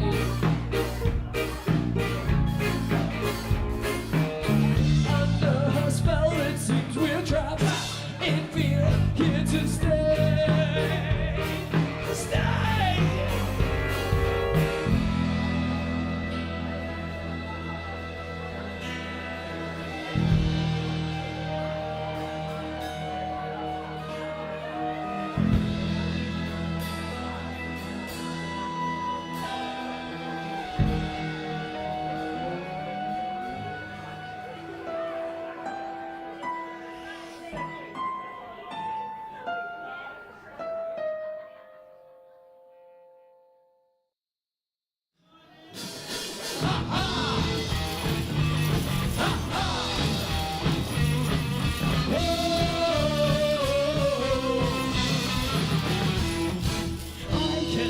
This mood I'm in, and I want you to let me in. I feel it creep beneath my skin. It turns my little smile into a bloody grin. Feel it creep up on you too. Can't help but feel you're in the mood. You feel it creep beneath your skin. It turns a little smile into a naughty grin. Ha ha! Ha ha! Whoa!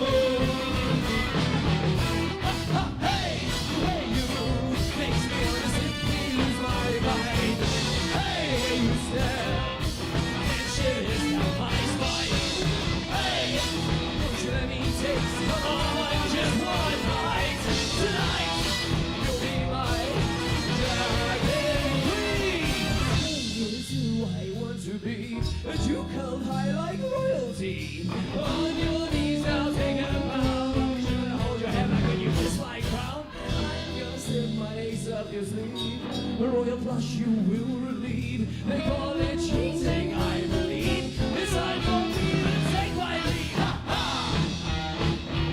Ha ha! Whoa! Ha ha! Hey, where you go?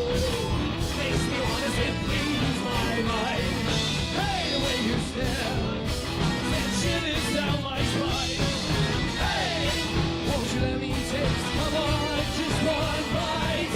Tonight, you'll be my dragon queen.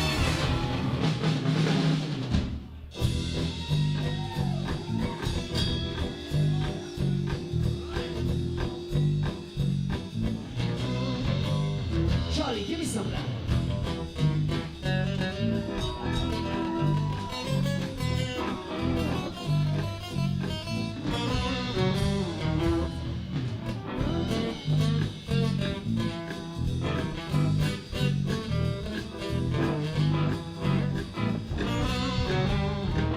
Ruan, give me some of those keys.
Hey, the way you move makes me wanna lose my mind. Hey, when you stare, send shivers down my spine.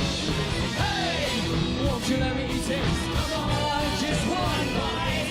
Tonight, you'll be my dragon queen. My dragon queen.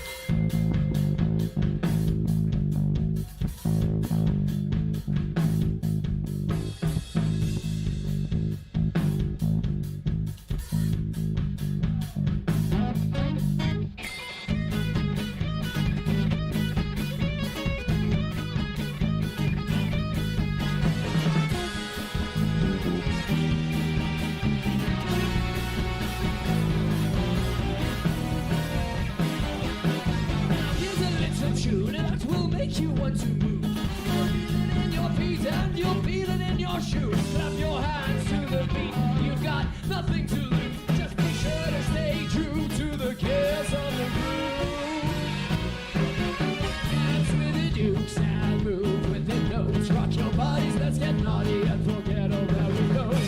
Move with the dukes and dance to the notes. Rock your bodies, let's get naughty and forget all that we know. There's a party with the dukes of love. There's a party wherever we go. If you follow suit to discover the unknown, the party with the dukes of love. It's time for you to be the untamed ego that you hide and release the insanity that you are. Undo your hair, show some skin, whether you're plump or awfully thin. We care less than you think, and it's so easy when you play. Planning, you used to stand, or are you numb? Feeling grand or just plain drunk? To the chaos you must succumb. So much fun! From the drums until the floor begins to crumble. As you listen to our drums, you want more. Dance with the dukes and move with the notes. Rock your parties, let's get naughty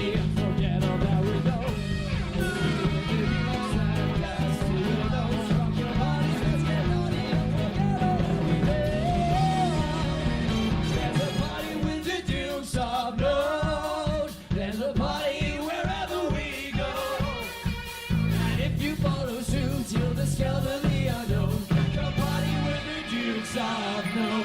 Here we go! Party with the jingles of love. Every party wherever we go.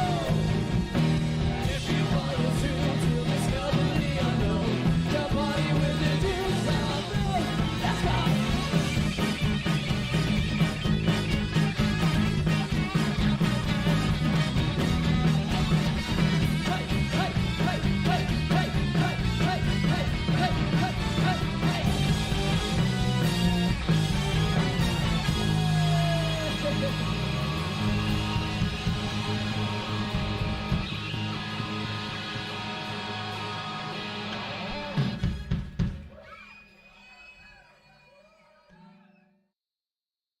We bring you the Devil's Playground.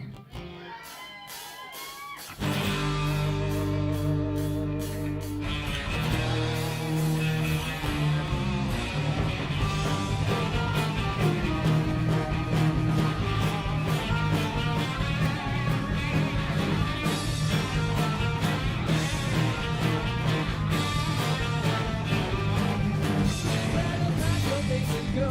We're heading for a destination unknown. To the dock we roll, whether together or alone. There's something stirring in the sound, and the rhythm of waves is very loud. When it's coming soon, when you hear the devil's tune. We're going down, we're all going down. To the depths of the devil's playground. We're going down, can you hear the sounds of joy deep down in the devil's playground?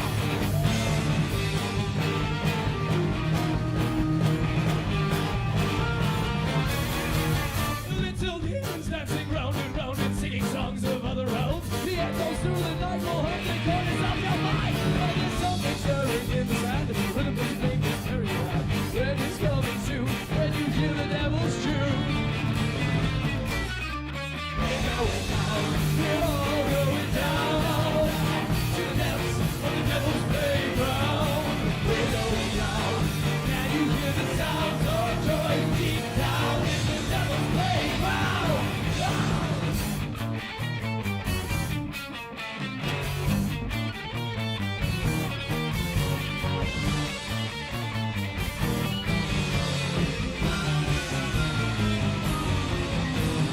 Oh, we're going down! Yes, on the devil's playground. We're going down. Can you hear the sounds of joy deep down in the devil's playground? Hello again, I am back. Man, it's actually so funny listening back to these tracks. We were a nice rough and raw kind of band. And this we just captured like with whatever we could get on that night. A good couple Halloweens ago. When was this? 2019. Wow. I think this must have been the Halloween just before COVID. How crazy, bro. How long ago that's been. Nice. And we also, we don't have so many people in the band anymore. Changed drummers. We've got rid of some of the guys just because we couldn't, it's just, everyone's busy and stuff. Yeah. What I found funny was when you went to have a shower as I jumped in the bath. Ah, there we go, bro. That's how we do it. And all while I was still on stage at the same time. Pretty cool. Alrighty, let's get back into a couple runs here. Let's see. We got some Valdrith to do. What are we doing? Yeah, it's like shower time, you know? Can't be sitting here and smelling, you know? Alrighty, let's, what are we doing? We racked up a bunch of stones. I guess the next thing is Valdrith. Let's just go do some Valdrith.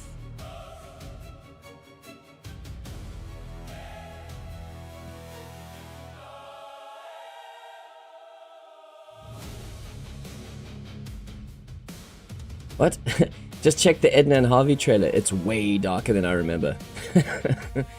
Not showing this game to niece and nephew. Oh, that's funny. Yeah, there was that, remember, on the last stream we were looking at some game trailers as well. There was that like stop motion-y vibe. There's a new one that's coming out. Looks terrifying. Truly and honestly terrifying. Okay, let's go. Valdrith.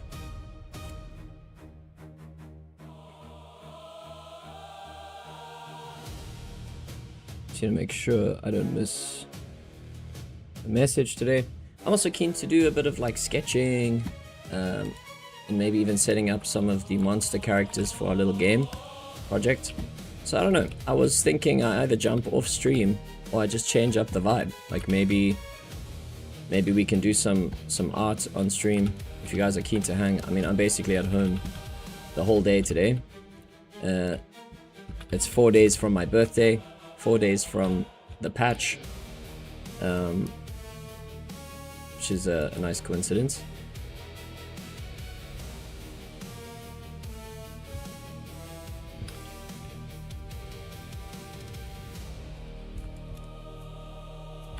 So yeah, but I'm keen to, like, I struggle to just do one thing for very, very long. So we might change it up, or maybe I'll jump off stream and just sink into my own little world. But I was considering maybe just keeping the stream going.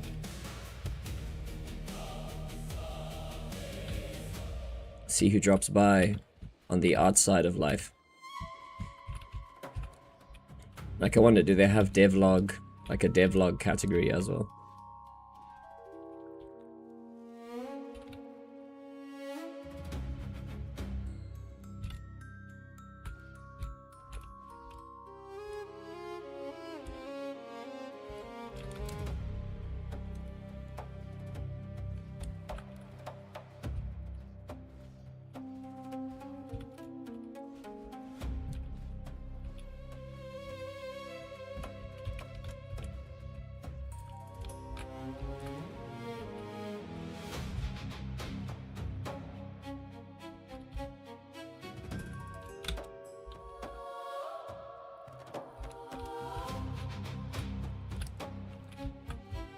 I've also got some music that I need to work on.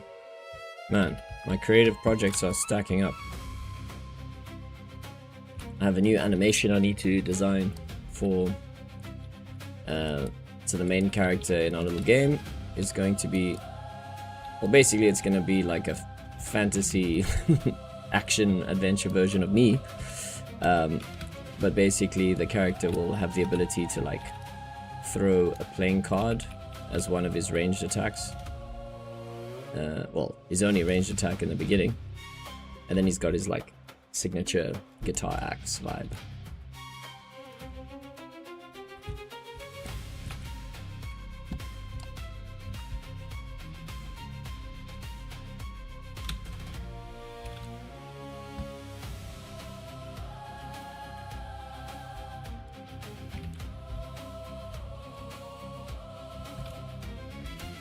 Yeah, so I've got some stuff I need to do, things I need to draw, stuff I need to figure out. And also my friend Rusty, who we basically working together to develop the game. He's doing more the Unity project management. I'm doing everything else. He wants me to prepare some sprites for, because he's developed a new like little code that allows us to basically drop in like a full set of sprites, and it'll sort them into the character pipeline that we've already kind of designed. So it's a bit of work, but yeah, I just thought I'd come play a little bit of Lost Relics for the morning. I had visions of myself going for an actual run as well.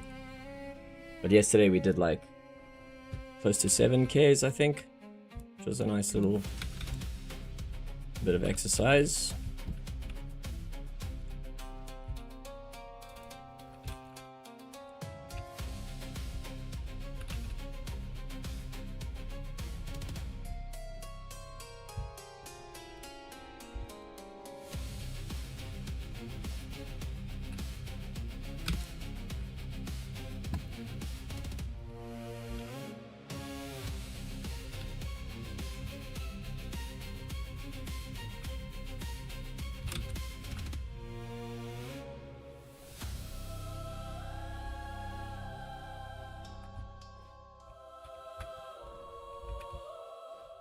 I actually died. When was it? Poopsie, I think you were here. Or someone was here. I think my very first run the other day was in Valdrith and I just died. I miscalculated one of my damage. Like, I miscalculated a last hit and it cost me dearly.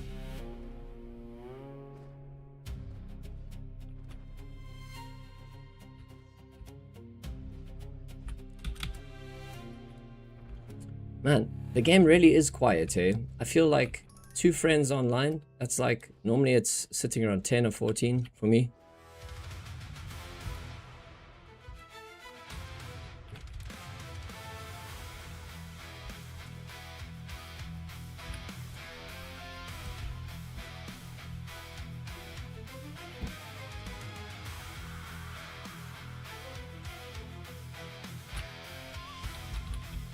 Get your void satchel.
Yeah, Mats, you better do your Valdrith tokens, bro. You don't want to let those things stack up. And get your satchels.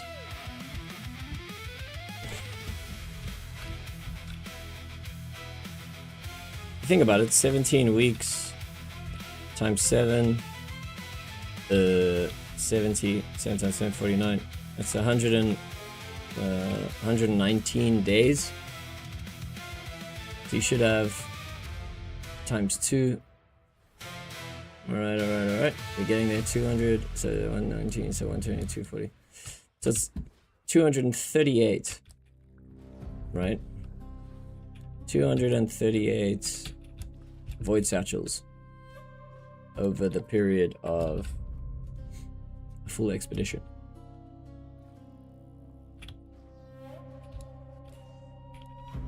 Which, when you put it like that, it actually doesn't sound like a lot.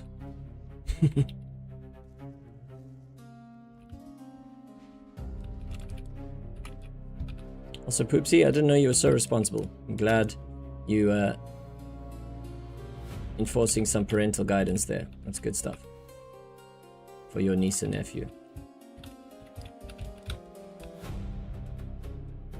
Parental guidance is advised.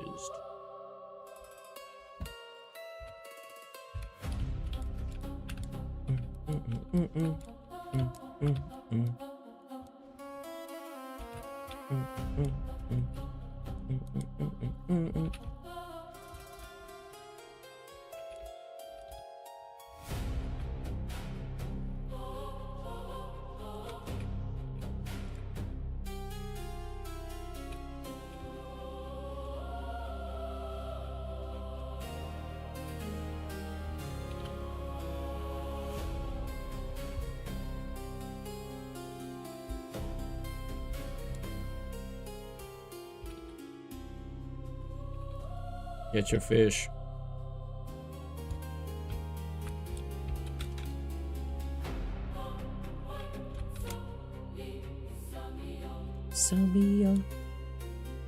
They got a Nintendo Switch on Christmas. They don't touch it. They fall in love with me showing them point and click stuff, and my nephew loves to play chess with my dad. Ah, smart kids. They aren't gamers. Ah, maybe they love point and click stuff. Yeah, it's because maybe they like the puzzles, like to figure stuff out. I remember as a kid, I used to love those point and click adventures, man. Because you have to think. You have to use your noggin.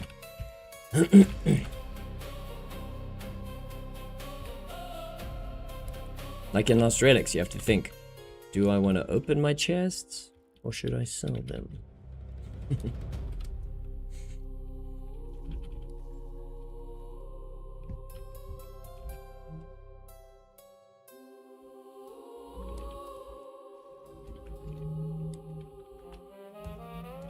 Machinarium. I think that's also one I played a while back. Machinarium is a good one. I've also been meaning to want to go back and play good old Grim Fandango. That also, like, I was looking at the the original game design document for that game, and it's just so, like, I mean, it's a professional document, right, of the whole game's like progression and the places you'll go and what happens. Like, to see a fully fleshed out thing in its finished state is so cool. And even that document, it had like a bunch of humor scattered about it everywhere. And this is like something, you know, you're pitching to a game studio or something, or a publisher, you know. That's amazing. Really, really cool to check out. It's just people creating stuff behind the scenes, you know. You know, really good writing. Simple kind of like flow diagram layouts. It's just, yeah, it's cool to see things and what they look like before they're produced. Where the hell is this warden? What's he doing all the way over here?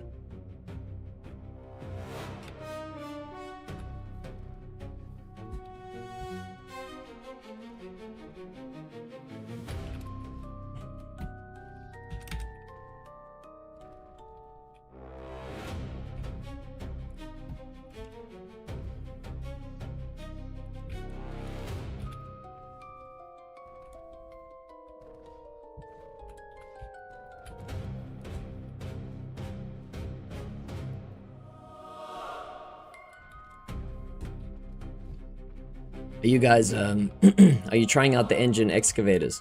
What's your production at the moment? Like your rate, production rate?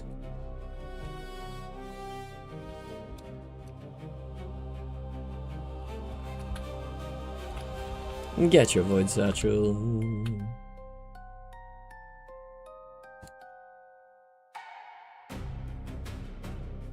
Hmm. 500k a minute, bro. What? Let me check mine right now. Let me check.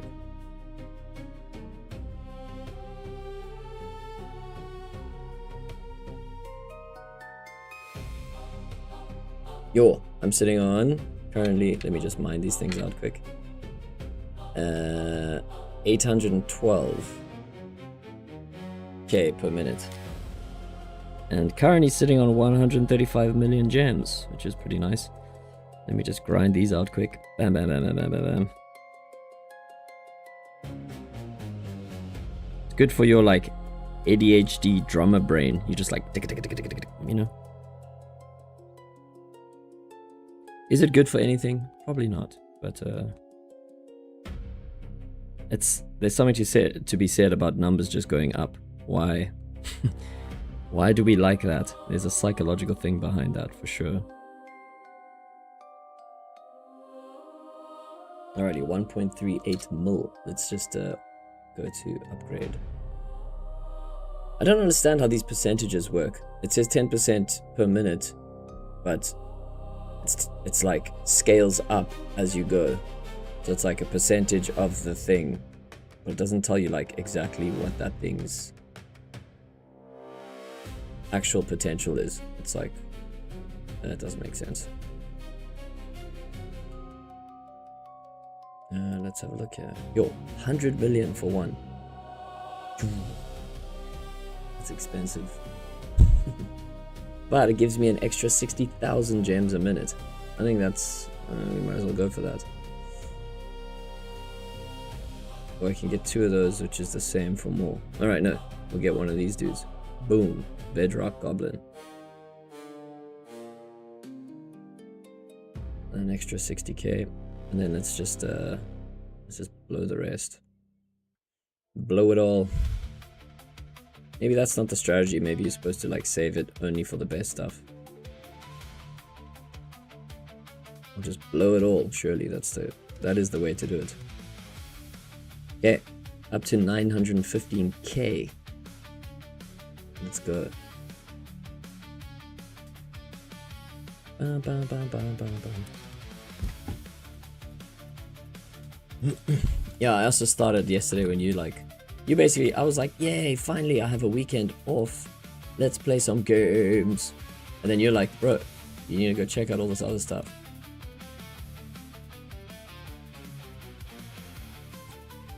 I'm done with Valdrith. Okay, there you go. I guess next up, we do some Nightmare Vaults, I guess. Well, maybe it's better to save that. I think it's better to save my keys, to be honest.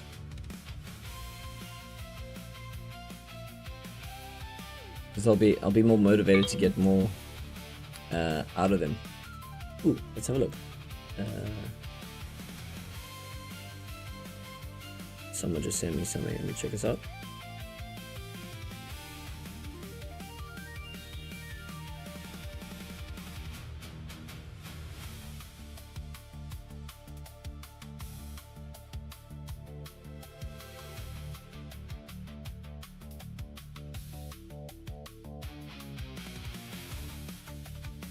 Cool.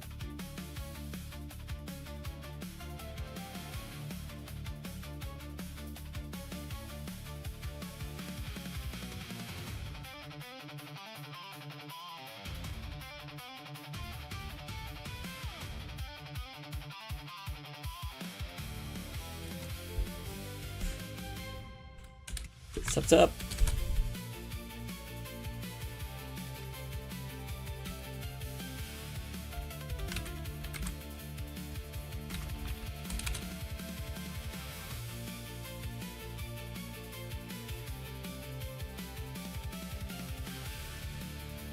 Okay, let's see.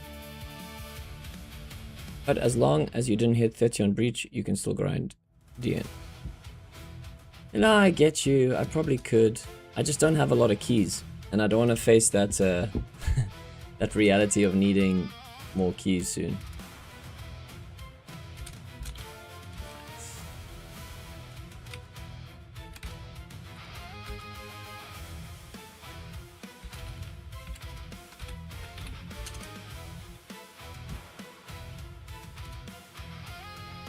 Alright, I guess we'll just do some adventures again. Or should we do indecision? Okay, let's go do some Descending Nightmares, whatever. It's super chilled. Bro, I'm far from level 30. I haven't even hit...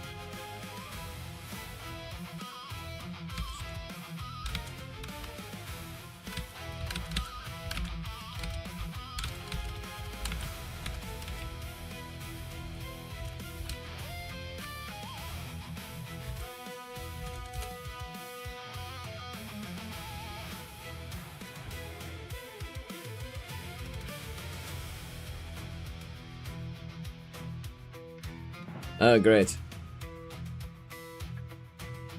Nice.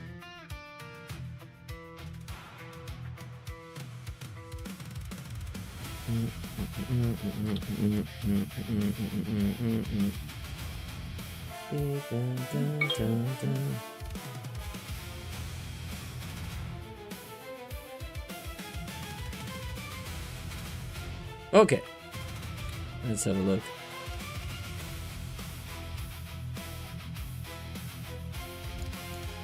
Nine. Nine.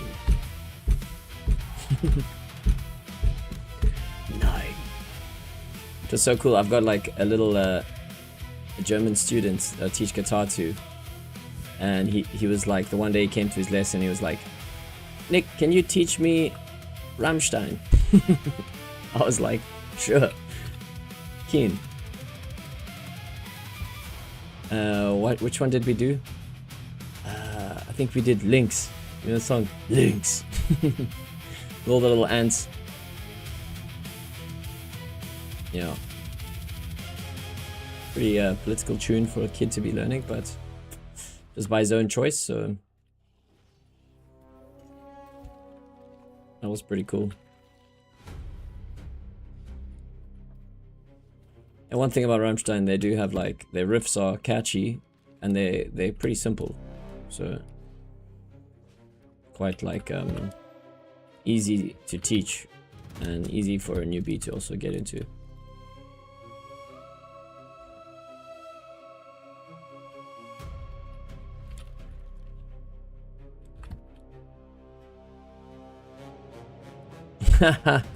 That's funny, bro. King of the Bongo. That song. You just want to learn that one note. Bing! I think it's a C sharp. Mama in a baba bing! No, there's probably a lot more to it. But I'm guessing that's why you're asking, because it's just that one note. Okay?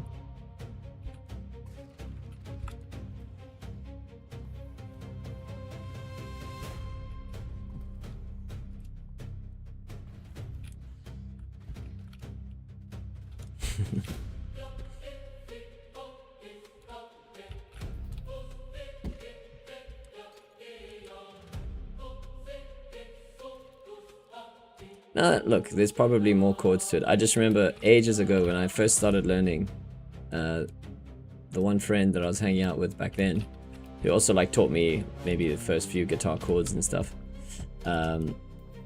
He had this like beachside bar, and the playlist was basically Xavier Rudd, you know, all that kind of like cool bar chillin' music.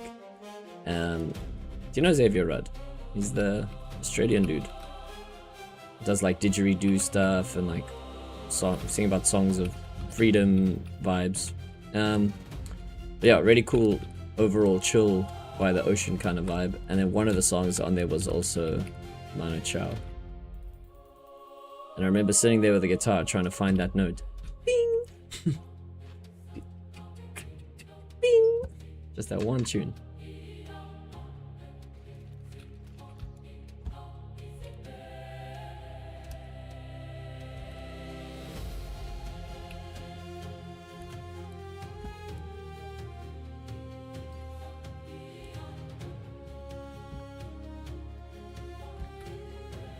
Does playing to level 4, Descending Nightmares, actually like make the keys worth the gold? Or not yet? I mean, obviously the vault, selling the vault makes the keys the gold, but like if the resources can also kind of make the runs feel more worthwhile. Obviously that's slower on breach, but then you get more longevity out of your keys, I guess. Just wanted to get to level 10, damn it. But by then my keys will be done.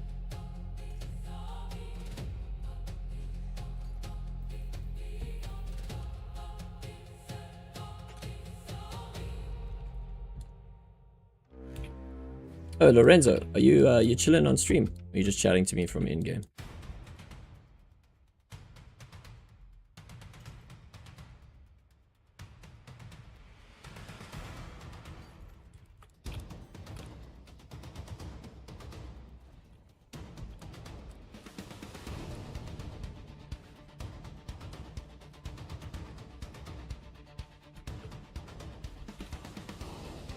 Oh, the big push. I dig them. They're cool, man. Yeah, you must send that video. I know they also did a cool cover of I'm an Englishman in New York. Like reggae vibes. Someone from the UK would be one of my favorite artists though. Yeah, man, groovy.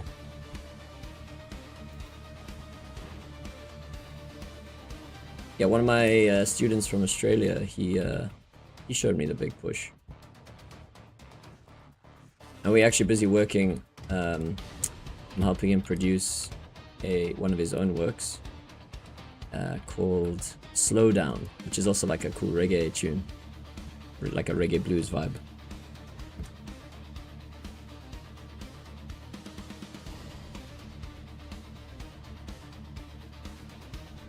Shame, that's the singer of the Big Push. He's like sick, isn't he? So the whole thing is the music is he's just trying to like raise funds to not die, basically. And obviously, you know, maybe sustain the band. Yeah, heavy stuff. Yo, welcome to the stream if you've just pulled in.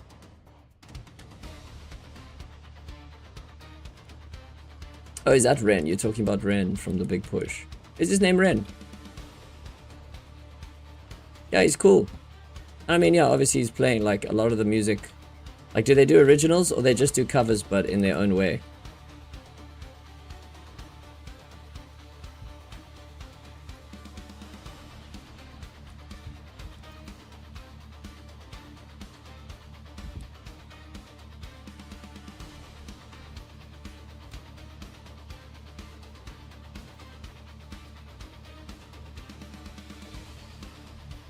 Alright, give me some music homework, bro. Yeah, like I said, I've only seen a couple of their things.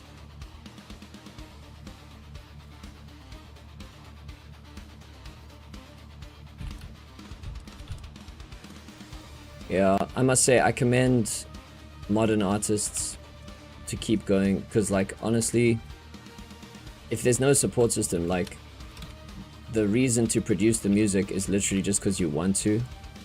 Like, I remember one of the things that was such a fun, like, well, a motivator for me was, like, I was always excited about wanting to make, like, a CD, you know, like, make an album that, like, has cool art and, like, something that you can sell at your gigs, and then you got a reason to take it out on the road, you know? Get excited about your own music, and then, like, when that all got taken away, it kind of, like, I almost need to find the re-inspiration as to, like, why I'm doing it. Because the world has kind of taken away a lot of the why. And now, like, the other thing is a lot of the bookings and stuff you get are not because you play your original music. It's almost like the divide is like, that's the selfish thing you do. You know, when you go and play your own music for people, and you can tell the response is always a little bit less like, oh, this is my favorite song, I love this song, woo, let's dance, right? Versus, you know, maybe they are listening and they're receiving something new, but they often don't really respond, and that's not why they book you for private shows and stuff, and actually pay towards your band, you know?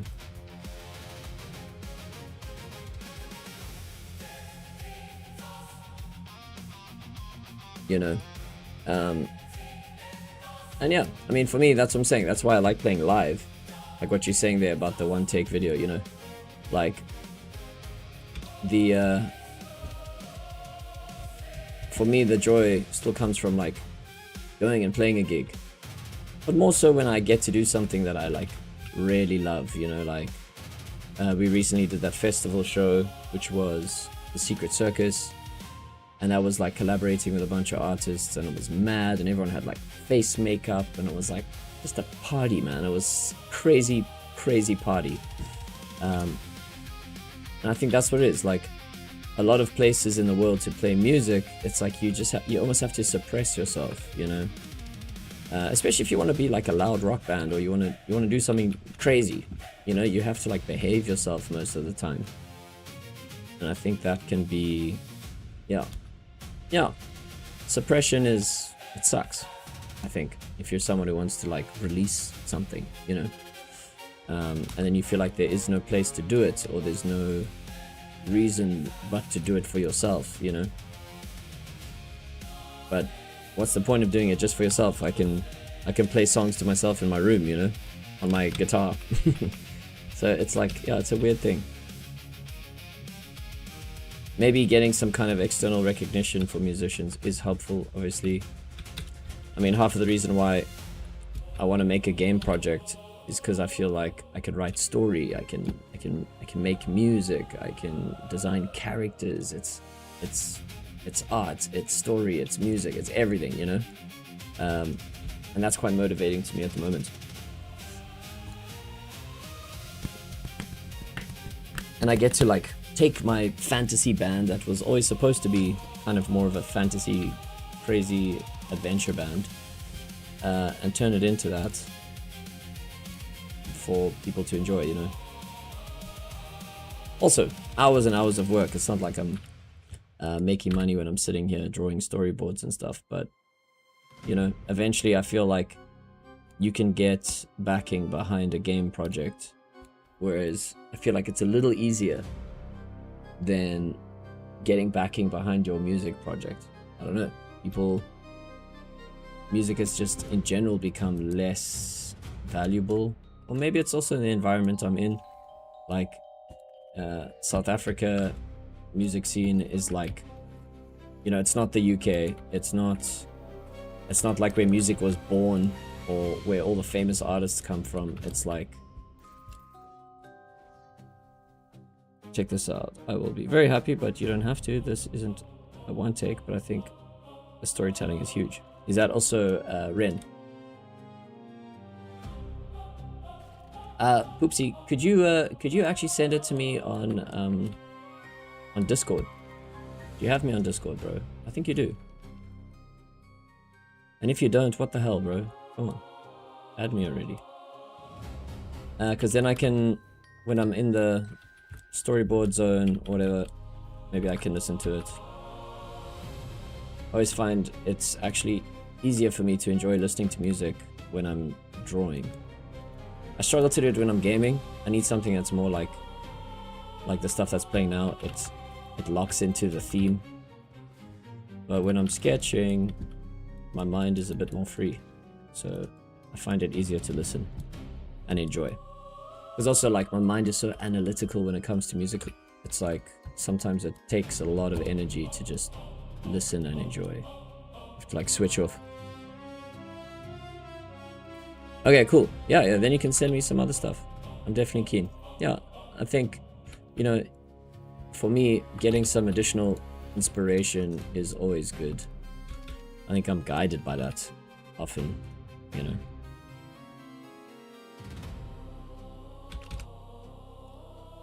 Also, I know I've got this thing where if it's not fun, I don't like doing it, you know. I'm very much like that in a lot of areas in my life. Like, even with my teaching, I've gamified my teaching so that it's fun for me as a teacher and also fun for my students. Like, if I think of literally everything I do, I've added like an element of gamification somewhere. Like, even with my solo gigs, I have a deck of cards that I allow people to choose, and they basically like RNG pick a song for me to play live, you know.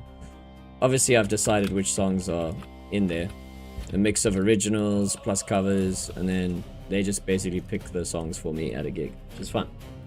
Interactive. I don't have to stress about trying to put a set list together and then get there, and then the whole vibe is different, you know. You have these like ideas of like starting the show with like a big grandiose song, and then you get there and it's like people are like zombies, you know, half dead, sitting at their table trying to relax and have a conversation, and now we're gonna rock the place, you know. It's like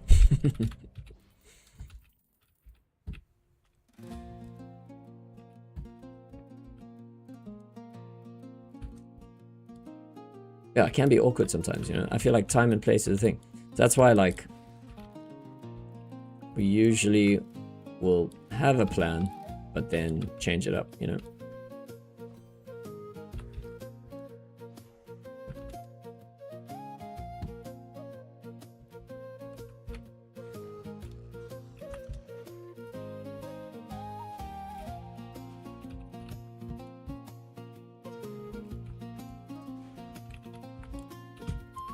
Man, I don't know if I'm actually gonna make it to getting this vault while we're on stream. I think I need to eat something. I'm starting to feel those... Forgot I woke up like an hour earlier today. So now I'm like starting to feel the hunger. Eat some eggs or something, bro. Like something good. Nice eggs on toast. Maybe there's some smoked ham. I'm feeling that. Then I gotta start checking some creative tasks off my list. See, just talking about creativity is getting me like amped to make something, bro.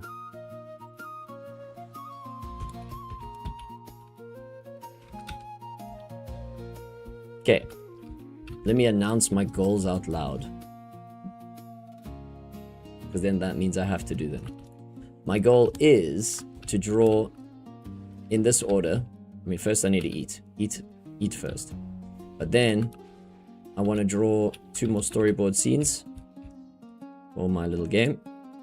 And then I've got some music stuff to do as well. Working on a new track, so I need to just like rework the scratch track a bit so my drummer can work on some drums tomorrow. Then I've got character animation, a new monster to set up just for like a basic enemy in our game, and I've got a card throwing animation to set up. Now it looks like people are rolling in. Everyone's waking up a little bit later. Maybe I'll switch it up. Maybe I'll do it on stream. What's up, you lurkers? Welcome to the stream. You guys are late. We've been here. We've been here for a little while. And I'm dying.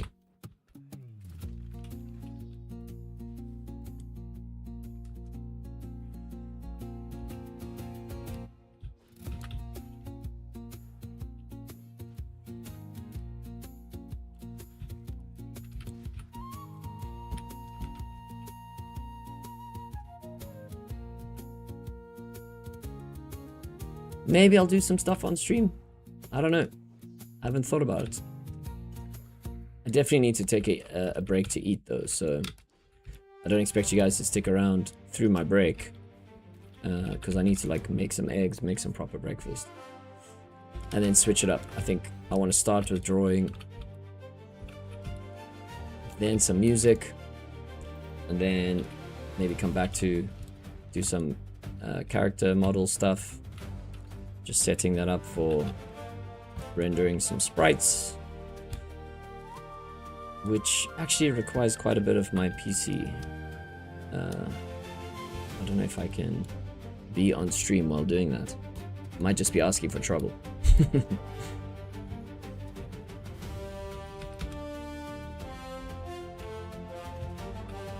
Alright, so we'll see. And then if I can get through all of my little creative tasks today, I will definitely be back to stream later this evening. I think that's my goal.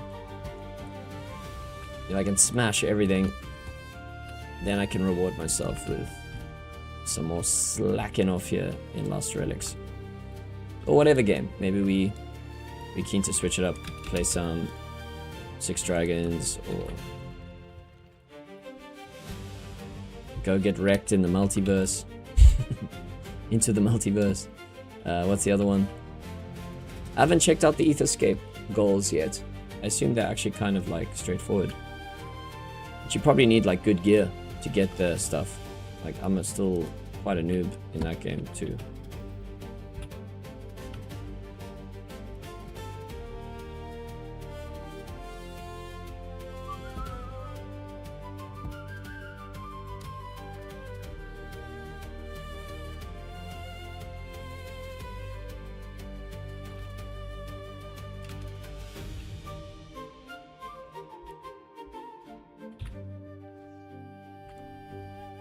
Whoa, I don't actually have any heals.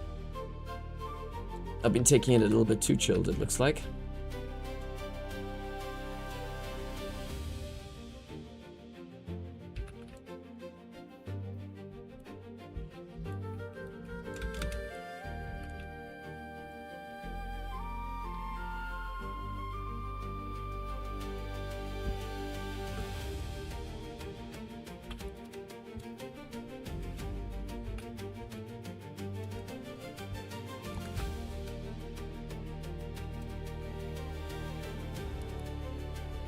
Ooh, I'm asking for trouble here. Back, demon. Back.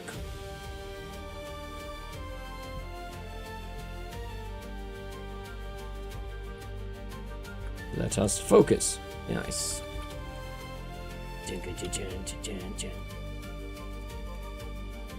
Alrighty, we did it. Got a wee bit of gold. And some fragments and stuff. Cool. Fun little morning grind. I had a good time. I hope you guys did too. I think I'm gonna be... I need to go eat something. I think that's what it is. So here's the deal. I don't need to be on stream for... I don't need to jump off stream for doing art, because that I can actually do live. But maybe it's best that I actually jump off. I don't know. I think I need to. I've been, we've been live for close to 3 hours. I mean, that's pretty good for me. Usually I'm a 2 hour, 1 hour kind of guy, you know. So shout out to the lurkers who came to pop in and out. Poopsie, thank you so much for keeping the chats alive, dude. Shout out to Matt as well, and to Tiro if you're lurking out there. Maybe some of the other lurkers who are not, for some reason I can't see them. Thank you for hanging on the stream. Try not to get too bummed out about the new update that's coming. Let's get amped. You know, Lost RElics it's the game we all love and have been playing for so many years. Let's get some good vibes out there and see if we can get more players coming into play. And I will see you all at the next stream. Wish me luck on my creative missions. And yeah, I need to go eat something before I collapse. You guys go do the same. See you all a bit later. See you at the next one. Cheers.